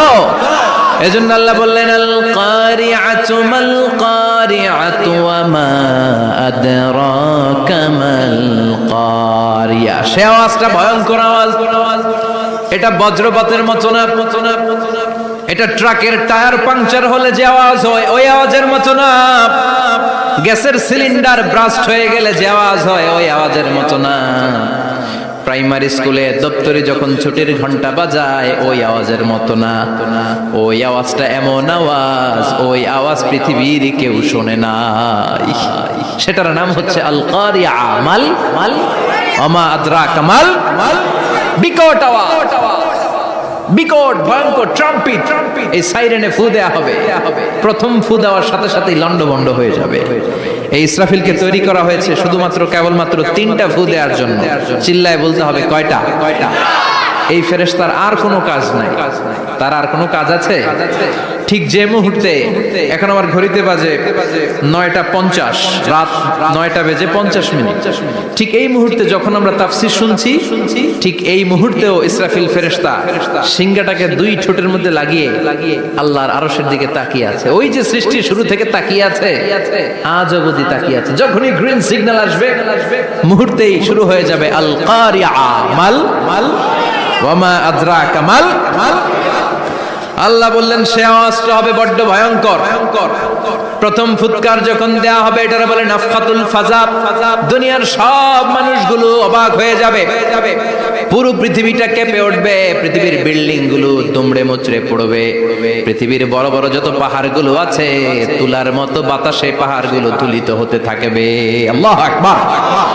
আল্লাহ বললেন ইয়াউমা ইয়াকুনুন নাসু কাল ফারাশিল মাবথুস ওয়া তাকুনুল জিবালু কাল ইহনিল মানফুশ। সেদিন মানুষগুলো বিক্ষিপ্ত পতঙ্গের মতো নিক্ষিপ্ত হবে যখন আল কারিআ এই বিকট আওয়াজটা হবে। শুনতেছেন? মনোযোগ আছে? কথা বুঝতে সমস্যা হচ্ছে না তো? 3টা ফুৎকার। কয়টা? প্রথম ফুৎকার দেওয়ার সাথে সাথে মানুষগুলো বিক্ষিপ্ত পতঙ্গের মতো নিক্ষিপ্ত হবে। এই যে আরামসে বসে আছি তখন আর বসে থাকা যাবে না, কে ধাক্কা খেয়ে কই চলে যাব টেরই পাওয়া যাবে না। আমরা এই যে বসে আছি এর কারণ হচ্ছে গ্র্যাভিটেশনাল একটা ল আছে, পাওয়ার। এটারে বাংলায় বলে মাধ্যাকর্ষণ শক্তি। কি শক্তি? কথা বলেন। কে আবিষ্কার করছে এটা? হ্যাঁ, কে? বিজ্ঞানের নিউটন, আইজাক নিউটন আবিষ্কার করেছে। আপেলকে সে নিচে পড়তে দেখে গবেষণা করে পেয়েছে গ্র্যাভিটেশনাল পাওয়ার। ওইটা থাকার কারণে পৃথিবীর সেন্টার সবকিছুকে নিচের দিকে টানে, নিজের দিকে টানে, ফলে আমরা বসে আছি। কিন্তু এই মাধ্যাকর্ষণ শক্তির বাইরে যদি আমরা আকাশে উঠে যাই আর কিন্তু কোনো টানাটানি নাই, আপনি শূন্যে ভেসে থাকবেন। নভোচারীরা মহাশূন্যে যে ভেসে থাকে, কিয়ামতের ওই ধাক্কার ভাইব্রেশন যখন শুরু হয়ে যাবে পুরো পৃথিবীটা মুহূর্তের মধ্যে কেঁপে উঠবে। এমন কম্পন, এমন আওয়াজ পৃথিবীবাসী আর আগে আর শোনে নাই। একটা ধাক্কার চোটে মানুষগুলো ছিটকে কে যেন কই পড়ে যাবে, কেউ টের পাবে না। কে কই চলে গেছে হিসাব নাই। সব থাকবে ওই টাইমে। সব থাকবে না? কেউ থাকবে টয়লেটে, কেউ থাকবে ঘুমে, কেউ থাকবে বাজারে। আপনাদের নিমসার বাজার তো থাকবে তখন না? থাকবে। ওই যে লন্ডভন্ড হয়ে যাবে, হিসাব নাই। কে যে কোথায় ছিটকে পড়বো আমরা জানি না। বিক্ষিপ্ত পতঙ্গের মতো আমরা নিক্ষিপ্ত হব। শীতকালে আমার দেশের ছেলেরা রাত্রেবেলা ব্যাডমিন্টন খেলে, র্যাকেট খেলে না? নিমসারে বোধহয় খেলে না? খেলে। তো ওরা বাঁশ গেড়ে দেয়, ক্ষেতের মাঝখানে কি গাড়ে? এরপর বাঁশের মধ্যে লাগায় কি? লাইট গুলো লাগালে দেখবেন ক্ষেতের গ্রামের পোকাগুলো এসে লাইটের মধ্যে ছিটকে পড়ে। আমাদের অবস্থা পোকার মতো হবে তখন। আল্লাহ সেটাই বললেন, ইয়াউমা ইয়াকুনুন নাসু কাল ফারাশিল মাবথুস। বিক্ষিপ্ত পতঙ্গের মতো মানুষগুলো নিক্ষিপ্ত হবে। ওয়া তাকুনুল জিবালু কাল ইহনিল মানফুশ। তুলাকে যখন পিটানো হয়, ধ্বনিত করা হয়, দেখবেন তুলার ছোট ছোট কণা বাতাসের মধ্যে ভাসতে থাকে। ফু মারলে আরো দূরে যায়, আরো বাতাস আসলে উড়ে উড়ে যে কোথায় চলে যায় টের পাওয়া যায় না। সুবহানাল্লাহ। বিশাল বিশাল পাহাড়গুলো এরকম ধ্বনিত তুলার মতো সামনে উঠতে থাকবে, একটা পাহাড়ও টিকবে না। বাংলাদেশের সবচেয়ে বড় পাহাড়ের নাম কি জানেন? তাজিংডং পর্বত, কিন্তু সবচেয়ে বড় পাহাড় হচ্ছে গারো পাহাড়, ময়মনসিংহ। ওটা থাকবে কিয়ামতের দিন। আল কারিয়া, আল কারিয়ার সময় টিকবে ওটা। তাজিংডং বিজয়, সবচেয়ে বড় পর্বত শৃঙ্গ। কোথায় এটা? বান্দরবান। এটা টিকবে। কেউকারাডাং একটা আছে না? চিম্বুক আছে না? টিকবে না। পৃথিবীর সবচেয়ে বড় পাহাড় মাউন্ট এভারেস্ট নেপালে 29,035 ফিট উঁচু, টিকবে? ইউরোপের সবচেয়ে বড় পাহাড় আল্পস পর্বতমালা টিকবে না। আমেরিকার সবচেয়ে বড় পাহাড় আলাস্কা পর্বতমালা টিকবে না। আরব বিশ্বে বিশাল একটা মাউন্টেন রেঞ্জ আছে, ওইটার নাম তুর পাহাড়, ওইটাও টিকবে না। একটা পাহাড়ও থাকবে না। পাহাড়গুলো ভেঙে দুমড়ে মুচড়ে তুলার মতো ধ্বনিত হতে থাকবে। চিৎকার করে পড়েন আল্লাহু আকবার। এই যে 5 তলা 7 তলা 10 তলা দেদারসে টাওয়ার উঠতে শুরু করেছে, বিল্ডিং বাড়তে শুরু করেছে। কিয়ামত যখন শুরু হবে, আল কারিয়া যখন শুরু হয়ে যাবে, রব্বুল আলামিন পুরো পৃথিবীটারে ধরে একটা ঝাঁকুনি মারবে। ওই ঝাঁকুনির চুটে 8 তলা 10 তলা বিল্ডিং গুলো টিকবে নাকি? 30 তলা 50 তলা হলে তো আর ভাঙবে না। বুর্জ আল খলিফা ভাঙবে না। দুবাইয়ের বুর্জ আল খলিফা সবচেয়ে উঁচু টাওয়ার এটা। কিংডম টাওয়ার, এটা নাকি আরো উঁচু হবে, 1000 মিটার উঁচু হবে। তাইপেডাং 101, মালয়েশিয়ার Petronas twin tower, Shanghai tower, Kaaba ঘরের পাশে বুর্জ আল খলিফা, যেটাকে সবাই বলে জমজম টাওয়ার, টিকবে? কথা বলেন, টিকবে? আল্লাহ বললেন ইযা জুলজিলাতিল আরদু জিলজালাহা ওয়া আখরাজাতিল আরদু আসকালাহা ইযা রুজ্জাতিল আরদু রাজ্জান ওয়া বুসাতিল জিবালু বাসসা। সেদিন পৃথিবীটারে কাঁপিয়ে দেয়া হবে, পুরো পৃথিবী নড়ে চড়ে উঠবে। টাওয়ারগুলো ভেঙে খান, পাহাড়গুলো ভেঙে দুমড়ে মুচড়ে যাবে। মানুষগুলো বিক্ষিপ্ত পতঙ্গের মতো নিক্ষিপ্ত হবে। সাগরের পানির মাঝখানে দাউ দাউ দাউ দাউ দাউ দাউ করে আগুন জ্বলতে শুরু করে দিবে। আল্লাহু আকবার। নকশাকে দিছেন আল্লাহ, নকশাকে দিছে না? সুবহানাল্লাহ পড়ে। আবার আল্লাহ বললেন ফাইদা বারিকাল বাসারু ওয়া খাসাফাল কামারু ওয়া জুমিআশ শামসু ওয়াল কামারু ইয়াকুলুল ইনসানু আইনাল মাফার। সেদিন মানুষের চোখ হবে ছানা বড়া, চন্দ্র সূর্যে কোনো আলো থাকবে না। মানুষগুলো দিক বিদিক পাগলের মতো দৌড়াবে। সবার মুখে এক কথা, পালাবো কই? পালানোর জায়গা আছে? নাকি শুধু বাংলাদেশের এই সাইডটাতেই কিয়ামত হবে? সৌদিতে আর হবে না? হ্যাঁ, আমেরিকায় কেমনে হবে? ওদিক তো ডোনাল্ড ট্রাম্প থাকে। হ্যাঁ, আমেরিকাতেও হবে, জাপানে হবে, ইন্ডিয়াতে হবে, গোটা বিশ্বে একসাথে কাপাকাপি আর এই ধ্বংসলীলা শুরু হয়ে যাবে। চিৎকার করে বলেন ঠিক কিনা?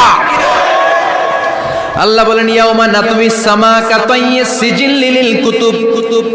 আকাশ আর আকাশ থাকবে না। কাগজ যেমনি আমরা এরকম ফোল্ড করে ফেলি, ভাঁজ করে ফেলি, মন চাইলে কাগজকে যেমনি আমরা এরকম হাতের মধ্যে গুটিয়ে নেই, সেদিন আকাশটারে হাতের মধ্যে গুটিয়ে নিবে কে?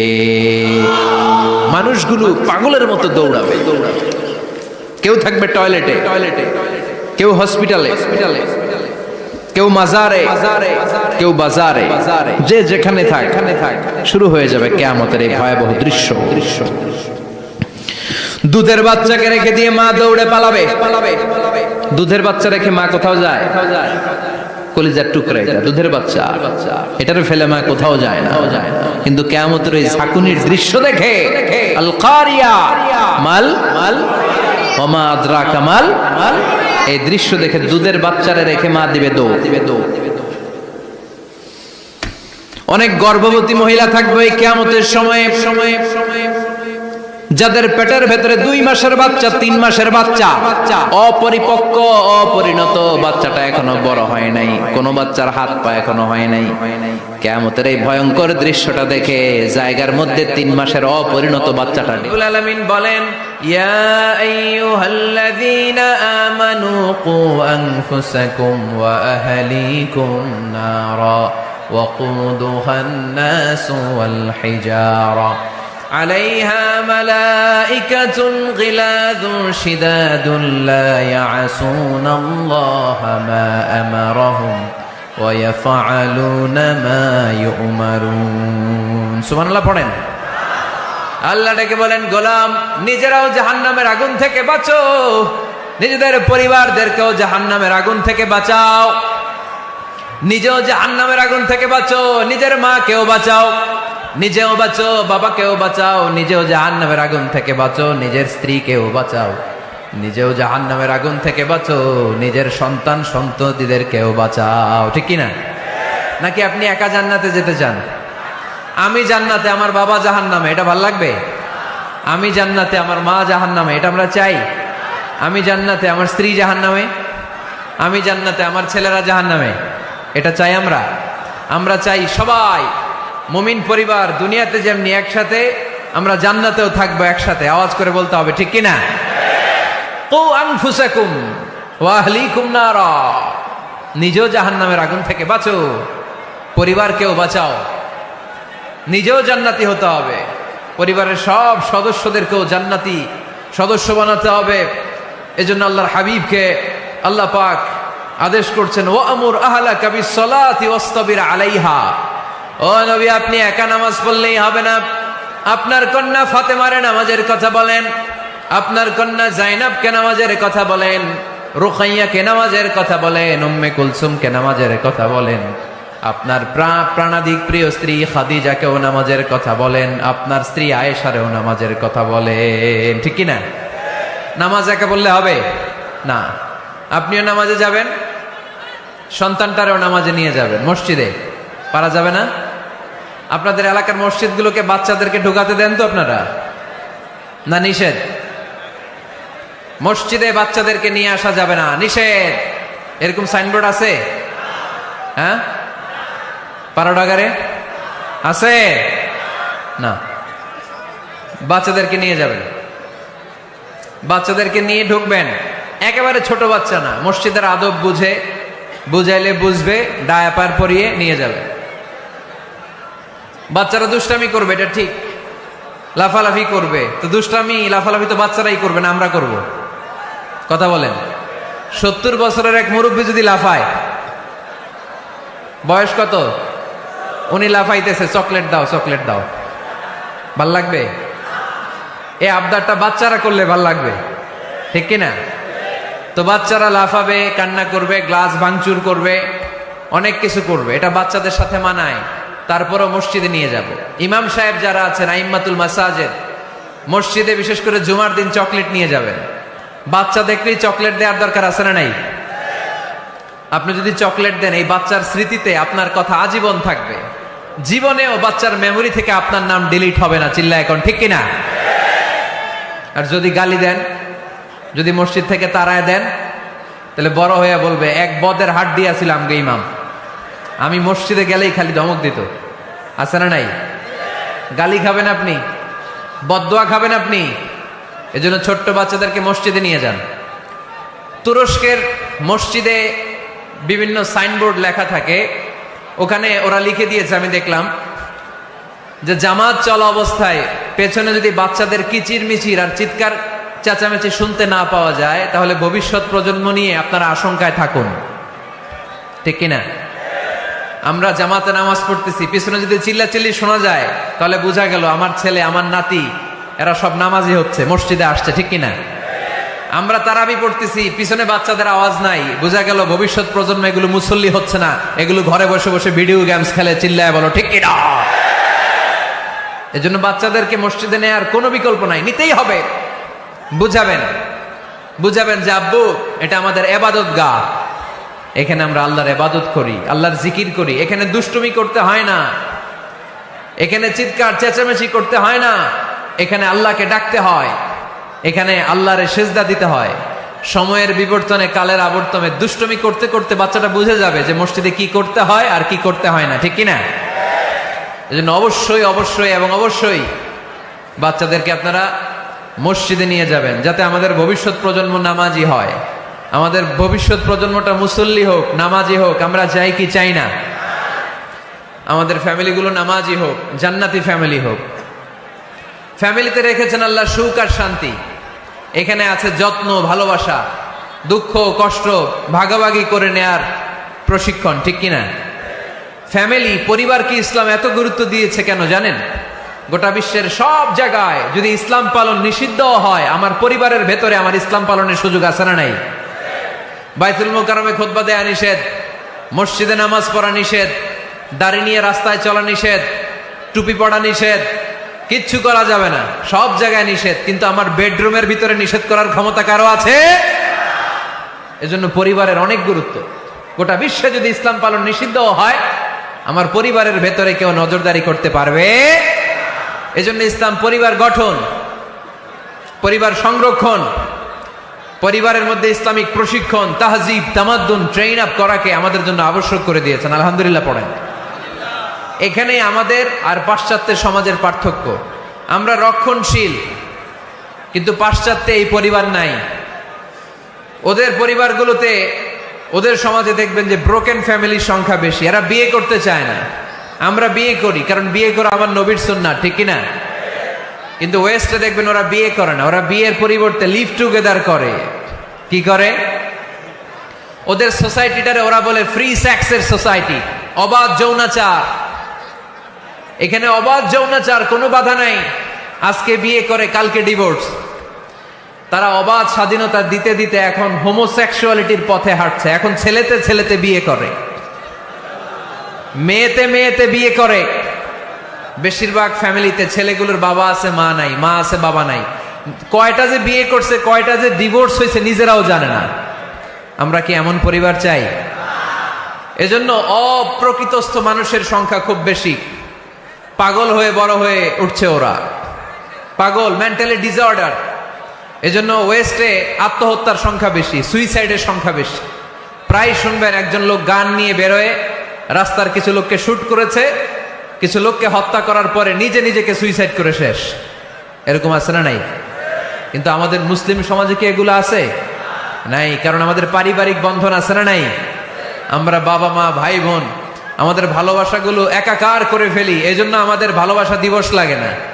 ওদের মধ্যে ভালোবাসা নাই, এজন্য বছরের একদিন 14ই ফেব্রুয়ারিতে ওদের ভালোবাসা লাগে।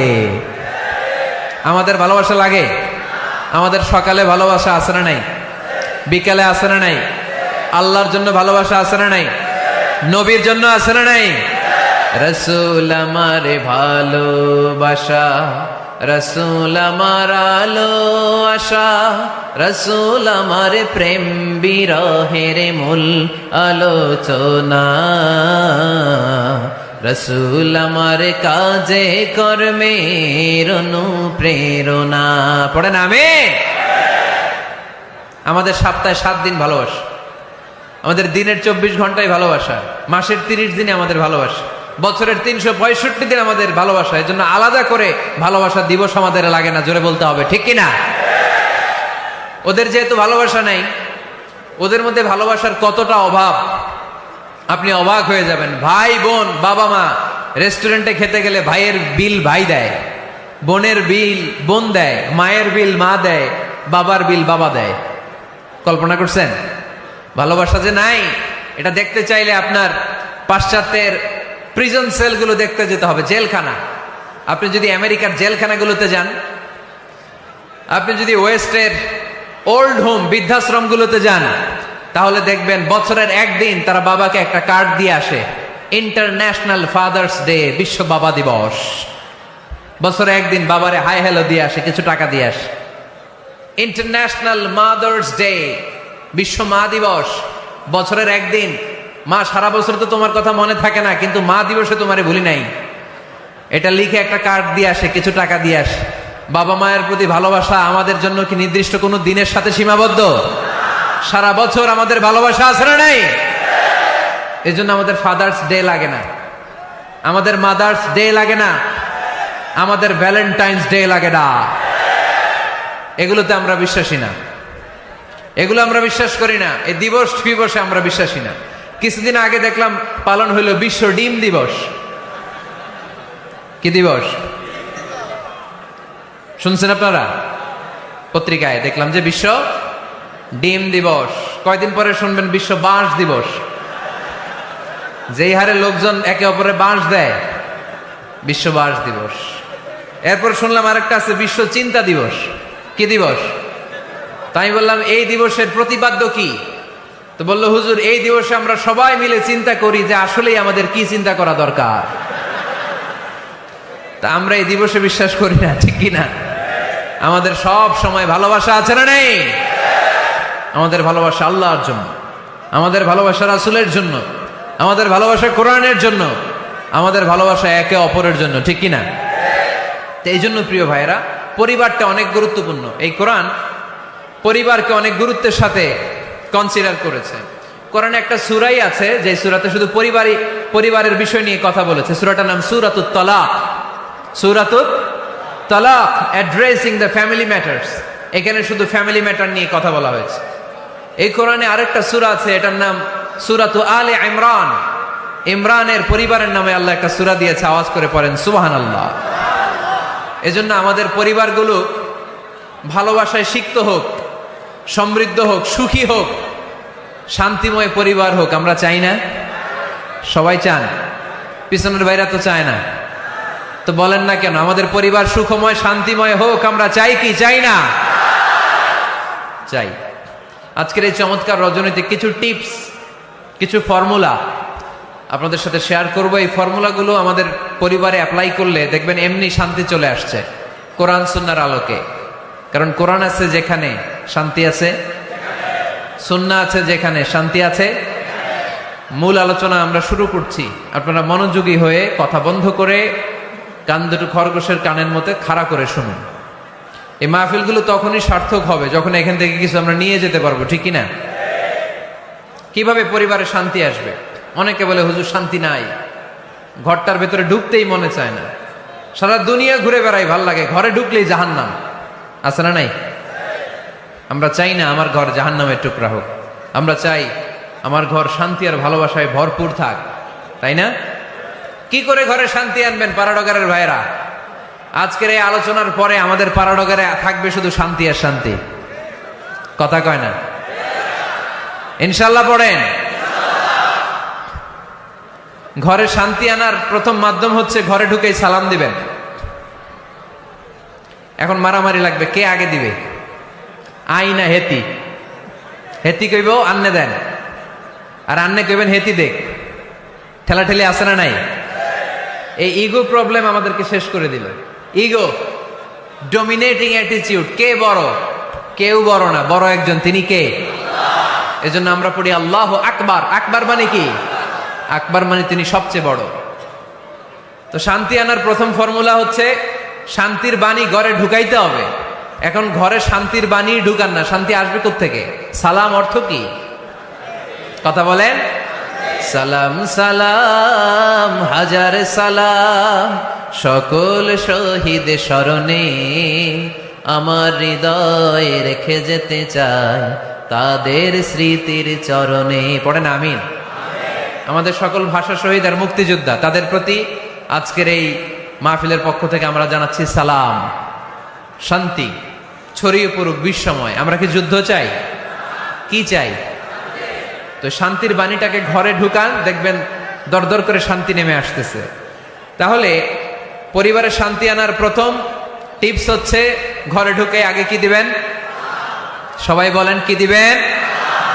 রব্বুল আলামিন বলেন فَإِذَا دَخَلْتُمْ بُيُوتًا فَسَلِّمُوا عَلَىٰ أَنفُسِكُمْ تَحِيَّةً مِّنْ عِندِ اللَّهِ مُبَارَكَةً طَيِّبَةً। অবিশ্বাসীরা শোনো শোনো, তোমরা যখন তোমাদের ঘরে প্রবেশ করবে, ঘরে প্রবেশ করার পর সর্বপ্রথম তোমার যেই কাজ, প্রথম কাজটা হলো ঘরের মধ্যে যারা আছে সবাইকে সালাম দিয়ে দাও। কি দিয়ে দাও? সাল্লিমু আলা আনফুসিকুম, একে অপরকে সালাম দাও। তাহিয়াতাম মিন ইনদিল্লাহ, এটা আল্লাহর পক্ষ থেকে অভিবাদন পদ্ধতি। মুবারাকাতান তাইয়্যিবা, এর চেয়ে বরকতময় বাণী, এর চেয়ে পবিত্র বাণী আর হতে পারে? কি সুন্দর বাণী! আসসালামু আলাইকুম ওয়া রাহমাতুল্লাহ। ইউরোপিয়ানরা বলে গুড মর্নিং, গুড ইভিনিং, আছে না নাই? গুড মর্নিং মানে কি? শুভ সকাল, ঠিক কি না? গুড ইভিনিং মানে কি? শুভ সন্ধ্যা। পৃথিবীর অনেক জায়গা আছে যেখানে কোনো সকাল নাই, যেখানে কোনো সন্ধ্যা নাই। এরকম জায়গা আছে না নাই? আপনারা ভূগোল পড়ছেন না? এই পৃথিবীর এমন এমন জায়গা আছে যেখানে 6 মাস দিন, ওইখানে রাত নাই, তো এখানে গুড ইভিনিং আসলে কোত্থেকে? কথা বলেন। আরেক জায়গা আছে 6 মাস রাত, কোনো সকাল নাই, তো এখানে গুড মর্নিং বলা যাবে? কিন্তু সালাম এটা সব জায়গায় বলার সুযোগ আছে না নাই? এজন্য শান্তি যদি ঘরে ঢুকাতে চাই, ঘরে ঢুকেই সালাম। আমি আপনাদেরকে সালাম দিচ্ছি, উত্তর দেন। আসসালামু আলাইকুম ওয়া রাহমাতুল্লাহ। এবার আপনারা সালাম দেন, আমি উত্তর দিব। ওয়া আলাইকুম আসসালাম ওয়া রাহমাতুল্লাহ। এই তো শান্তি চলে আসছে। আলহামদুলিল্লাহ পড়বেন না? আজকে মাহফিল শেষেই অ্যাকশন, ডাইরেক্ট। আজকে থেকে ডাইরেক্ট অ্যাকশন, দেরি করা যাবে না। ভালো হয়ে যাব হুজুর, ভালো হয়ে যাব, কালকে থেকে শুরু করো হুজুর, কালকে থেকে। ওই কালকে ওর জীবনে আর আসে নাই, চিল্লা এখন, ঠিক কিনা? ভালো হয়ে যাব বলে অনেক লোক কবরে পড়ে আছে। আগামীকাল থেকে নামাজ ধরবো বলে বলে বসে থাকা লোকগুলো এরকম কবরে পড়ে আছে, ওদের জীবনে আগামীকাল আর আসে নাই। ভালো হবো কখন? এখন থেকে, আজকে থেকেই সালামের প্র্যাকটিসের দরকার আছে না নাই? এজন্য ওয়াজের মাঝখানে একটু প্র্যাকটিস করাই নিলাম। ঘরে ঢুকেই আগে সালাম দিবেন, আপনি আগে দিবেন, ভাবি পরে দেখ, অসুবিধা নাই, ঠিক কিনা? আর ভাবি যদি আগে দিতে পারে তাও সমস্যা নাই। আপনি ভাবিকে সালাম দিচ্ছেন, ভাবি আপনাকে দিচ্ছে। আপনাদের এই প্রতিযোগিতা দেখে বাচ্চারা কি শিখবে? বেশি প্রসিডিউর বেশি। প্রথমে আগে অনুমতি নেবেন, তারপরে কি দিবেন? তাহলে নিজের ঘরে হোক, অন্যের ঘরে হোক, ঘরে ঢুকে আমরা কি দিব? আওয়াজ করে বলতে হবে মুসলমান, ঘরে ঢুকে কি দিব? সালাম। আল্লাহর হাবিব সাল্লাল্লাহু আলাইহি ওয়াসাল্লাম, সহিহ মুসলিমের হাদিস, তিনি বললেন, আওয়ালা আদুল্লুকুম আলা শাই ইযা ফাআলতুমুহু তাহাবাবতুম। আমি কি তোমাদের এমন একটা আমলের কথা বলবো না যেটা তোমরা প্র্যাকটিস করলে একে অপরের মধ্যে ভালোবাসা বেড়ে যাবে? সাহাবারা বলল, ইয়া রাসূলুল্লাহ বলেন, সে আমলটা কি? আল্লাহর হাবিব সাল্লাল্লাহু আলাইহি ওয়াসাল্লাম বললেন, আফশুস সালামা বাইনাকুম, নিজেদের মধ্যে সালামের প্র্যাকটিস করো, দেখা হলে আগে সালাম দিয়ে দাও। আল বাদিউ বিসসালামি বারিউম মিনাল কিবর, আগে আগে যে সালাম দেয় তার অন্তর থেকে অহংকার মুক্ত করে দেয় কে? যাদের অন্তরে ইগো বেশি, অহংকার বেশি, আগে সালাম দিবেন। কয়েকদিনের ব্যবধানে দেখবেন আর ইগো নাই। আমি চাই আজকে থেকে শুরু করে সামনের 7 দিন এই পাড়াডগারে আমি সালাম সপ্তাহ ঘোষণা করলাম। কি সপ্তাহ? শোনেন নাই কোথাও? বৃক্ষরোপণ সপ্তাহ আছে না নাই? হ্যাঁ, বাণিজ্য মেলা সপ্তাহ আছে না নাই? এই সপ্তাহ, সেই সপ্তাহ, ক্রিকেট সপ্তাহ আছে না নাই? আজকে এই 6 জানুয়ারি রাতে আমরা ঘোষণা দিলাম, সামনের 7 দিন পাড়াডগারে কি সপ্তাহ পালন হবে? আওয়াজ করে বলেন, সালাম সপ্তাহ। সাইয়েদনা আদম আলাইহিস সালামকে যখন আল্লাহ তাআলা তৈরি করলেন, লাম্মা খালাকাল্লাহু আদামা ওয়া কানা তুলুহু 60 যিরাআন, আদম আলাইহিস সালামকে যখন আল্লাহ তাআলা বানালেন 60 হাত লম্বা বানালেন। কয় হাত লম্বা? আমরাও যখন জান্নাতে যাব আমাদেরকে 60 হাত লম্বা করে জান্নাতে ঢুকাবে কে? সুবহানাল্লাহ পড়বেন না? আদম আলাইহিস সালামকে তৈরির পরই আল্লাহ বলেন, আদম জিকির করো, আদম সেজদা দাও, আদম নামাজ পড়ো। আল্লাহ প্রথম যে অর্ডারটা করেছেন সেটা হচ্ছে সাল্লিম, আদম সালাম দাও। কি দাও? আরো জোরে। এর কারণ আগে যে সালাম দেয় তার অন্তর থেকে অহংকার মুক্ত করে দেয় কে? আল্লাহ। একটা মাত্র অহংকারের কারণে ইবলিস সে হয়েছে জাহান্নামীদের সর্দার। আল্লাহ চেয়েছেন এই অহংকার যেন আদমের হৃদয়ে বাসা না বাঁধে, তাই হৃদয় থেকে অহংকার তুলে দেওয়ার জন্য প্রথমেই আল্লাহ তাআলা আদম আলাইহিস সালামকে সালামের প্রশিক্ষণ দিয়ে দিলেন। পড়েন সুবহানাল্লাহ। সাইয়েদনা আদমকে তৈরির পরে আল্লাহ বললেন, আদম সাল্লিম আলা উলাইকান নাফার, ও আদম সেজদা দেওয়ার দরকার নাই, জিকির করার দরকার নাই, অন্য কিছু করার দরকার নাই। সৃষ্টি করার পরে তোমার প্রতি আমার প্রথম আদেশ হলো ফেরেশতাদেরকে মুহূর্তেই তুমি সালাম দিয়ে দাও। কি দিয়ে দাও? আদম আলাইহিস সালাম আদেশ আসা মাত্রই সালাম দিলেন, মুহূর্তেই আদম আলাইহিস সালামের হৃদয় থেকে অহংকার দূর করে দিল কে? এজন্য আমরাও আগে আগে সালাম দিব, আগে আগে। মুরব্বীরা বাচ্চাদেরকে দিবেন, বাচ্চারা মুরব্বীদেরকে দিবেন। বসে থাকে, আমি মুরব্বী, আমি দিব কেন? ও আমারে দিব, বেয়াদব আছে না নাই? না, এগুলো বললেন না, বেয়াদব না বলে একটা কাজ করবেন। বেয়াদব না বলে আপনি সালাম দিয়ে দিবেন। বেয়াদব না বলে কি বলবেন? সালাম দিয়ে দিবেন। দেখবেন বারবার যখন সালাম দিবেন, বাচ্চাটা বা ছেলেটা লজ্জায় পরে কিছুদিন পরে ওই বাচ্চাই আপনার আগে সালাম দেওয়া শুরু করবে, ঠিক কিনা? আমরা বদলা নিব না, আমরা বদলে দিব। মুসলমানরা কি বদলা নেয়? কি করে? বদলে দেয়। আমরা বদলা নেই না, আমরা বদলে দেই, ঠিক কিনা? আমাদের আচরণে, আমাদের বিনয় দিয়ে, আমাদের ভালোবাসা দিয়ে আমরা বদলে দিব। আমাদের ভালোবাসার কাছে হেরে যাবে গোটা পৃথিবী, জিতে যাবে আমাদের ভালোবাসা। চিল্লায় বলেন ঠিক কিনা? আগে সালাম দেন, আগে আগে সালাম দিবেন। জান্নাতীরা যখন জান্নাতে ঢুকবে, ফেরেশতারা প্রত্যেক গেটে খালি বলবে সালাম সালাম সালাম, আল্লাহু আকবার। জান্নাতীরা যখন জান্নাতে ঢুকবে, ফেরেশতারা বলবে সালামুন আলাইকুম তিবতুম ফাদখুলুহা খালিদিন। ও জান্নাতীরা, জান্নাতে প্রবেশ করেন, আল্লাহর পক্ষ থেকে আপনাদের জন্য রইল সালাম। আপনাদের জন্য কি? তাহলে জান্নাতে একে অপরের সাথে দেখা হলে সেখানে কি দেয়া হবে? সালাম। তাই নিজের পরিবারে যারা জান্নাতের আমেজ উপভোগ করতে চান তারা সালাম দিন। পরিবারটারে যারা জান্নাতি বানাতে চান, ঘরে ঢুকেই কি দিবেন? সালাম দিন আর সালামাতে থাকুন।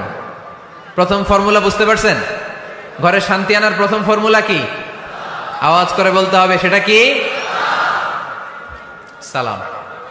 2 নম্বর ফর্মুলা, ঘরে যারা সুখ শান্তি রাখতে চান, ঘরের মধ্যে কোনো ছবি টাঙিয়ে রাখা যাবে না। যাবে? মূর্তি রাখা যাবে না। যাবে? মুসনাদে আহমদ ইবনে হাম্বলের হাদিস, আল্লাহ রাসূল সাল্লাল্লাহু আলাইহি ওয়াসাল্লাম বলেন, লা ইন্নাল মালাইকাতা লা তাদখুলু বাইতান ফীহি তামাসিল ওয়া সূরা। যে ঘরে মূর্তি আছে, যে ঘরে ছবি টাঙিয়ে রাখা হয়, ওই ঘরে আল্লাহর রহমতের ফেরেশতা প্রবেশ করে। চিপায় চাপায় কোনো ছোটখাটো ছবি থাকলে ওটা ভিন্ন কথা, কিন্তু বড় করে টাঙিয়ে রাখা যাবে? আব্বা আম্মা মরে গেছে, অনেকে আব্বা আম্মার ছবি টাঙায় রাখে, রাখা যাবে? আজকে নামায় ফেলবেন, পারা যাবে তো? আচ্ছা। অনেকে বিয়ের ছবি বাঁধায় রাখে, বাঁধায়া ঘরে ঝুলায় রাখে। স্মৃতি, স্মৃতি রাখবার চায়। কি রাখবার চায়? না, স্মৃতি এইখানে রাখেন, ছবি নামিয়ে ফেলবেন। নেতা নেত্রীর ছবি অনেকে টাঙিয়ে রাখে, আছে না নাই? না, নামায় ফেলেন, নামায় ফেলবেন। পীর সাহেবের ছবিও টাঙিয়ে রাখে? না না, এগুলো করবেন না। স্মৃতি যদি রাখতে হয়, বিয়ের ছবি কিংবা ফ্যামিলি গ্রুপ ছবি হতে পারে, আব্বা আম্মা ভাই বোন মিলে আমাদের মতো করে আমাদের পরিসরে আমরা একটা ছবি তুললাম, এই ছবি অ্যালবামের মধ্যে তালাবদ্ধ করে রাখতে হবে, ঠিক কিনা? ঘরের মধ্যে ঝুলিয়ে রাখা যাবে? স্মৃতি সংরক্ষণের জন্য 1-2টা ছবি রাখতে পারেন, অ্যালবামের মধ্যে রাখবেন। কি লাভ? মাঝে মাঝে যখন খুলবেন, 10 বছর আগের ছবি যখন খুলবেন, দেখবেন হায় রে, এই গ্রুপ ছবিতে পাশে আমার দাদা ছিল, আজকে দাদা নাই। আব্বা ছিল, আজকে আব্বা নাই। আমার দাড়িগুলো কালো ছিল, এখন দাড়ি আর কালো নাই, সাদা হয়ে গেছে। মরণের কথা চিন্তায় আছে না নাই? আখিরাতের কথা স্মরণ হবে। তো আজ থেকে আমরা ছবি টাঙিয়ে রাখবো না, নামায়ে ফেলবো। রহমতের ফেরেশতা তো আসতে চায় আপনার ঘরে, আপনি ঢুকার বন্দোবস্তই তো রাখেন নাই। রহমতের ফেরেশতাকে ঢুকার সুযোগই তো আপনি দিচ্ছেন না, ঢুকবে কেমন করে? বিয়ের ছবি, আব্বা আম্মার ছবি, নেতা নেত্রীর ছবি টাঙিয়ে না রেখে অ্যালবাম বন্দি করে রাখেন, প্রয়োজনে দেখবেন। অনেকে বাঘের শোপিস, সাপের শোপিস, কুমিরের শোপিস শোকেসে সাজিয়ে রাখে, আছে না নাই? রহমতের ফেরেশতা আসে না, এগুলো রাখবেন না। কোন প্রাণীর শোকেস, শোকেসের ভেতরে প্রাণীর শোপিস রাখা যাবে না। অনেকে ঘরের মধ্যে পিয়ানো রাখে, পিয়ানো, আছে না নাই? বাঁশি রাখে, বাঁশি, গিটার। সব ভালো, তুই একা বাসিস নে, একটু ভালোবাসিতে দিস মোরে। গিটার বাজায় আর গাইতেছে মামায়। আহা, আসে না তোমার ঘরে রহমতের ফেরেশতা, ঠিক কিনা? হারমোনিয়াম, একতারা, দোতারা, সেতারা, এগুলো রাখা যাবে? ঢোল রাখা যাবে? ঢুকে না রহমতের ফেরেশতা।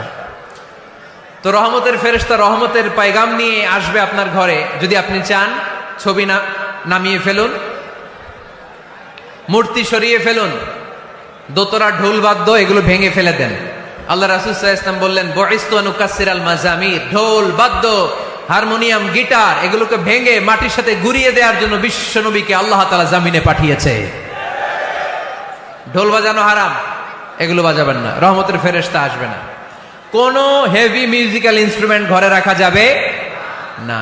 তবে তবে আপনি গাছের ছবি, প্রকৃতির ছবি, নদী নালার ছবি, এগুলোর ক্যালিওগ্রাফি বাধাই করে দেয়ালে টাঙিয়ে রাখতে পারেন, এতে কোনো সমস্যা। বাচ্চা মেয়েদেরকে কাপড়ের তৈরি পুতুল দিতে পারেন, এটা তো কোনো সমস্যা নাই। আম্মা জান আয়েশা রাদিয়াল্লাহু তাআলা আনহা, উনি কাপড়ের পুতুল দিয়ে খেলা করতেন, কাপড়ের ঘোড়ার পুতুল, মানুষের পুতুল, এগুলো দিয়ে খেলতেন, এটা জায়েজ আছে। কিন্তু চোখ আছে, নাক আছে, মুখ আছে, হাত আছে, এরকম পুতুল ঘরে রাখা যাবে। দেখেন ইসলামী শরিয়াত কত চেক এন্ড ব্যালেন্স। বাচ্চা মেয়েদের জন্য এটা কেন জায়েজ? কারণ এই মেয়েই কিছুদিন পরে মা হতে চলেছে, ঠিক কিনা? এদের হাতেই লালিত পালিত হবে আগামী প্রজন্ম। দেখবেন বাচ্চা মেয়েরা ছোট্ট ছোট্ট পুতুল দিয়ে খেলা করে, এরা রান্না করে, বাচ্চারা দুধ খাওয়ায়, বাচ্চারা গোসল করায়, আছে না নাই? ইসলাম এটা জায়েজ করেছে এজন্য যাতে ছোটবেলাতেই বড় হয়ে তার উপর যে দায়িত্ব চাপবে ছোটবেলাতেই যেন এটার প্রশিক্ষণ হয়ে যায়। সুবহানাল্লাহ পড়েন। খেলার ছলেই প্রশিক্ষণ হয়ে গেল। তো এই জন্য ঘরে যারা শান্তি চান এগুলো রাখবেন না। ঘরে হিন্দি সিরিয়াল দেখা যাবে না। এইবার আসছে আসল ওয়াজ। ঢুকে না, রহমতের ফেরেশতা ঢুকে না। এই জন্যই অশান্তি, এই জন্যই অশান্তি। হিন্দি সিরিয়াল দেখা যাবে না, জি বাংলা দেখা যাবে না, স্টার জলসা দেখা যাবে না, ইন্ডিয়ান কোন অশ্লীল চ্যানেল ঘরে দেখা যাবে না। রহমতের ফেরেশতা ঢুকে না। আমার বোনেরা, মহিলা প্যান্ডেলে আপনাদের কারো যদি এই অভ্যেস থেকে থাকে, একদিনে তো আর ছাড়তে পারবেন না, আস্তে আস্তে। কি বলেন? অনেকে সিগারেট ছাড়তে চায়, আমার কাছে আসে, হুজুর আপনার ওয়াজ শুনে নামাজ ধরছি, দাড়ি রাখা শুরু করছি, সিগারেটটা তো ছাড়তে পারি না। তো জিজ্ঞেস করলাম কয়টা করে খান প্রতিদিন? কয় 10টা। কত বড় ডাকাই! তো ওরে যদি বলে কালকে থেকে একটাও খাওয়া যাবে না, ও বাঁচবে না মরবে?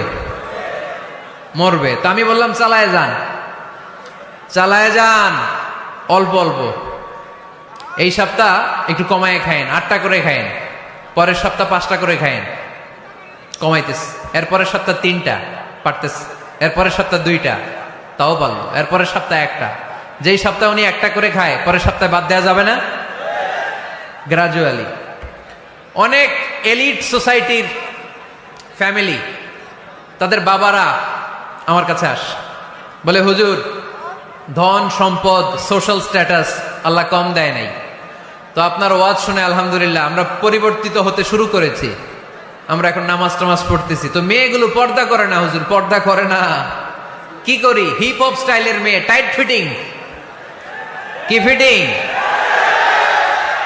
টাইট ফিটিং জামা পরে হুজুর, কি করব আমি বলেন?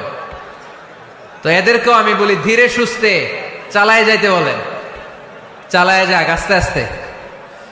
তো ওদেরকে পরামর্শ দেই, প্রথমে বলবেন মা শালীন পোশাক পরো। কি পোশাক? প্রথম ধাপে হচ্ছে শালীন পোশাক। নিজেকে একটু গুছিয়ে রাখো, একটু ওড়না পেঁচিয়ে রাখো, একটু ঢিলে ঢালা জামা পরো। শালীন পোশাকে যখন মেয়েটা অভ্যস্ত হয় তখন আমি বলি এদেরকে হেজাব পরান। হেজাব কি পরান? হেজাব। তো শালীন পোশাক থেকে যখন একটু আপার লেভেলে যে হেজাব ধরে হিপ হপ স্টাইলের মেয়েগুলো, এর কয়েক মাস পরে আমি বলি এখন নেকাব পরায় দেয়।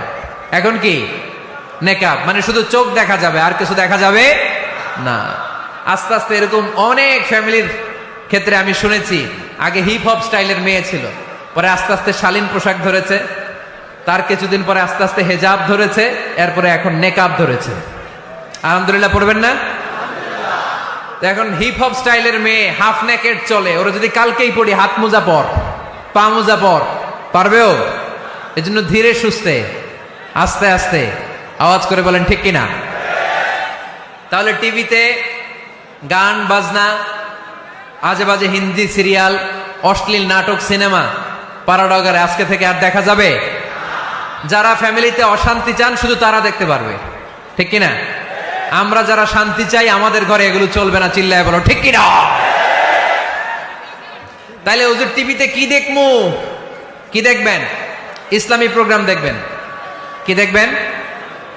ইসলামী প্রোগ্রাম দেখুন, নিউজ দেখুন, টক শো গুলো দেখুন, প্রামাণ্য অনুষ্ঠানগুলো দেখুন, শালীন ভালো কোনো ম্যাগাজিন প্রোগ্রাম থাকলে এগুলো দেখুন। জিওগ্রাফিক্যাল চ্যানেল দেখুন, অ্যানিমেলস কিংডম দেখুন, সাগরের অতল গহ্বরে কি মাছ আল্লাহ তৈরি করে রেখেছে, আফ্রিকার জঙ্গলে কি হচ্ছে, অস্ট্রেলিয়ার জঙ্গলে এখন চলতেছে দাবানল, আপনারা কি খোঁজ রাখেন? মাইলকে মাইল বাঘের চামড়াগুলো ঝলসে যাচ্ছে, বানরের চোখগুলো পুড়ে যাচ্ছে, খোঁজ খবর রাখতে হবে, ঠিক কিনা? এগুলো দেখেন। নিজেকে জ্ঞানী ও আলোকিত করে গড়ে তুলতে সাহায্য করে এরকম প্রোগ্রামগুলো দেখেন। কোনো অশ্লীল, কোনো হারাম প্রোগ্রাম কোনো মুসলমান টেলিভিশনে দেখতে পারে। তো 2 নাম্বার যে পয়েন্টটা আমরা আলোচনা করলাম, ছবি টাঙিয়ে রাখা যাবে না, মূর্তি রাখা যাবে না ঘরে, গিটার বাদ্যযন্ত্র রাখা যাবে না, অশ্লীল নাটক সিনেমা দেখা যাবে।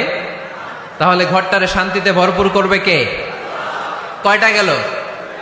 টিপস কয়টা গেছে মুসলমান? মনে রাখতেছেন তো?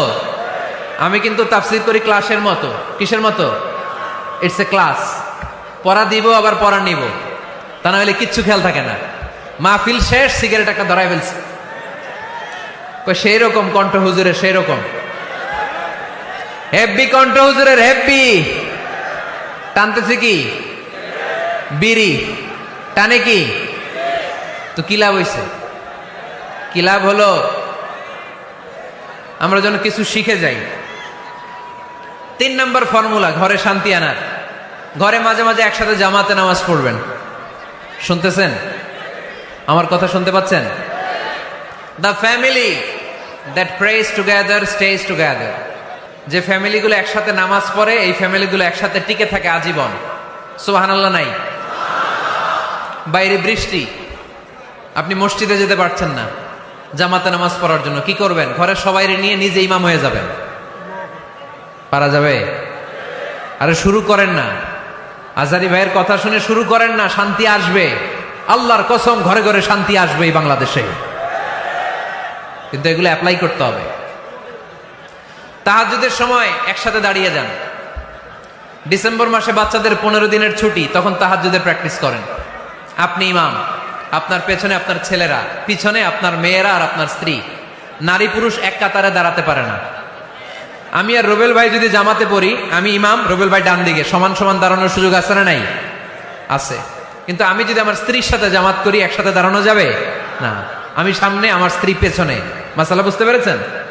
আচ্ছা, তো তাহলে ঘরে জামাতে মাঝে মাঝে নামাজ পড়বেন। সহিহ মুসলিমের হাদিস, আল্লাহ রাসূল সাল্লাল্লাহু আলাইহি ওয়াসাল্লাম বলেন, তোমরা ফরজ নামাজ মসজিদে আদায়ের পরে ঘরের জন্য কিছু নফল আর সুন্নত রেখে দিও, কারণ ঘরে যারা নফল আর সুন্নত পড়ে ওই ঘরটারে বরকত দিয়ে ভরে দেয় কে? তাহলে 3 নাম্বার ফর্মুলা, ঘরে আমরা নামাজ পড়ব, মাঝে মাঝে জামাতে নামাজ পড়ব। রাজি আছেন তো সবাই? ইনশাআল্লাহ পড়েন না? 4 নাম্বার ফর্মুলা, বাসায় একসাথে খাবার খান, আলাদা আলাদা না। কিভাবে? একসাথে। যদি একান্নবর্তী ফ্যামিলি হয়, ভাই বোন চাচা মামা একসাথে, তাহলে ছেলে মেয়েরা একসাথে বসবেন না। ছেলেরা সবাই একসাথে, তাদের খাওয়া শেষ, এরপরে মেয়েরা সবাই একসাথে। আর যদি নিজের ফ্যামিলি, স্বামী স্ত্রী ছেলে মেয়ে, তাহলে সবাই মিলে একসাথে খাবেন। খাবেন কোন হাতে? বাম হাতে নাকি? আওয়াজ করে কোন হাতে? আল্লাহর হাবিব বলেছেন, লা তাকুলু বিশিমাল, বা হাতে খেও না, ফা ইন্না শাইতানা ইয়াকুলু বিশিমাল, কারণ শয়তান খায় বা হাতে। আমরা খাই কোন হাতে? ডান হাতে। খাওয়ার শুরুতে কি পড়বো? খাওয়ার পরে কি পড়বো? মনে থাকবে? বাচ্চারা উল্টা কাজ করতে পছন্দ করে বেশি। দেখবেন বাচ্চারা ডাইন পায়ের জুতা পরে বাম পায়ে, বাম পায়েরটা পরে। আমার মেয়ে সব সময় এটা করবে। আমি জুতা পরাই দিলে ঠিক, নিজে পড়লে বাম পায়েরটা দেয় ডান পায়ে, ডান পায়েরটা দেয় বাম পায়ে, আর গ্লাস ধরবে বা হাতে, যতক্ষণ আমি না ঠিক করে দিব। এবং বিসমিল্লাহ বলতে ওরা ভুলে যায়, বারবার স্মরণ করিয়ে দিবেন, বারবার বারবার। এখন ওর মস্তিষ্ক নরম আর উর্বর, ভেরি ফার্টাইল ওদের মস্তিষ্ক। যেইটাই ঢুকাবেন, এখন সফটওয়্যার হিসেবে যেটা ইনস্টল করবেন ওইটা আজীবন থাকবে। চিল্লায় বলেন ঠিক কিনা? সিঙ্গাপুরে আমার প্রোগ্রাম, গত কোরবানির পরে 5 দিন টানা প্রোগ্রাম ছিল সিঙ্গাপুরে। এক ফ্যামিলি আসছে, অনেক বড় বিজনেসম্যান ওখানকার, এসে বলে, হুজুর ইউটিউবে আপনার ওয়াজ শুনে আল্লাহ আমাদেরকে হেদায়েত দিচ্ছে, কিন্তু ছেলে মেয়েগুলোর তো মানাইতে পারতেছি না, নামাজ পড়ে না, আপনি একটু পানি পড়া দেন। কি পড়া? আমি বললাম বয়স কত? কয় 22। আমি কই পানি পড়ে না, আমারে বাইটা খাওয়াই দিলে হবে না, কারণ কাঁচা না নোয়ালে বাস, পাকলে করে টাস টাস। আগে আগে দেরি করা যাবে না, দেরি করলে কষ্ট হয়ে যায়। আল্লাহ হেদায়েত না দিলে তখন এদেরকে বোঝানো যাবে না। ছোট্ট সোনামণিরা, ওরা এখন কাদাকে যেমন খুশি তেমন ডিজাইন করা যায় কি যায় না? ডিজাইন করার পরে যখন শুকিয়ে যায় তখন আর কিছু করা যায়? তখন বাঁকা করতে গেলে কি হবে? ভেঙে যায়। একসাথে খাবেন, খাবার শেয়ার করবেন, একে অপরের সাথে খাবার শেয়ার করলে মহব্বত বাড়ায় দেয় কে? পারবেন সবাই? একসাথে খাবেন না আলাদা? আল্লাহর হাবিব সাল্লাল্লাহু আলাইহি ওয়াসাল্লাম খেতে বসলে কখনো খাবারের বদনাম করতেন না। সহিহ বুখারীর হাদিস, মা আবা রাসূলুল্লাহ সাল্লাল্লাহু আলাইহি ওয়াসাল্লাম তাআমান কত্তু, কখনো খাবারের বদনাম করেন নাই। এই 63 বছরের জীবনে কখনো না, একবারও না। ইনিশতাহাহু আকালাহু, ভাল লাগলে খাইতেন, বেশি বেশি খাইতেন। ওয়া ইন কারিহাহু তারাকা, ভালো না লাগলে রেখে দিতেন, ওটার দিকে তাকাতেন না। কিন্তু কখনো বলেন নাই লবণ বেশি হয়েছে, কখনো বলেন নাই ঝাল বেশি হয়েছে, এগুলো বললেন না। বলবেন? মহিলা প্যান্ডেলের ভাবিরা খুব খুশি, এখন খুশি হয়ে গেছে।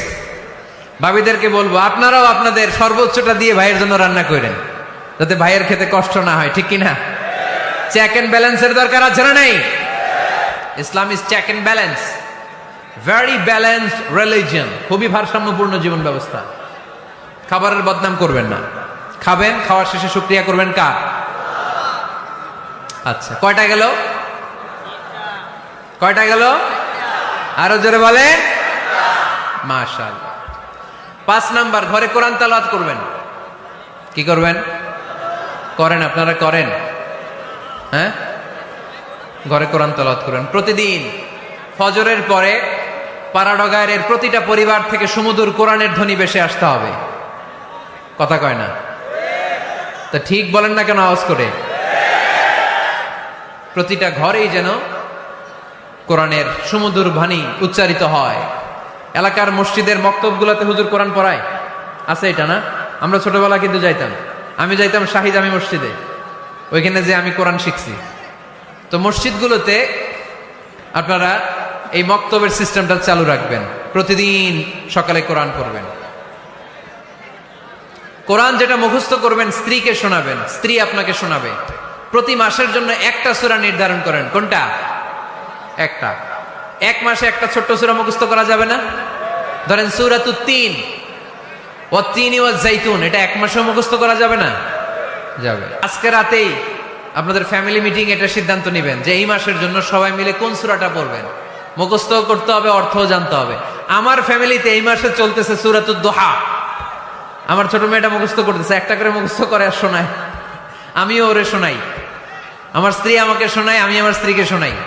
পাড়াডগারের প্রত্যেকটা ঘরে এই প্র্যাকটিসের দরকার আছে না নাই? প্রতি মাসে কয় সূরা? তাহলে এক বছরে কয় সূরা? 12টা। পুরো পাড়াডগার হাফেজ হয়ে যাবে কয়েক বছরের ব্যবধানে। পারা যাবে মুসলমান? আল্লাহর হাবিব সাল্লাল্লাহু আলাইহি ওয়াসাল্লাম আম্মা জান আয়েশা রাদিয়াল্লাহু তাআলা আনহুর কোলের মধ্যে মাথা রেখে কোরআন তেলাওয়াত করতেন। সুবহানাল্লাহ পড়বেন না? কানা রাসূলুল্লাহ সাল্লাল্লাহু আলাইহি ওয়াসাল্লাম ইয়াকরাউল কুরআন ওয়া রাসুহু ফি হাজরি ওয়া আনা হায়েদ। আম্মা জান আয়েশা বলেন, আমার যখন মাসিক চলতো, আমার মেনস্ট্রুয়েশনাল পিরিয়ড চলাকালীন সময়ে আল্লাহর নবী আমার কোলে মাথা রেখে রেখে কোরআন তেলাওয়াত করে আমারে শোনাতে।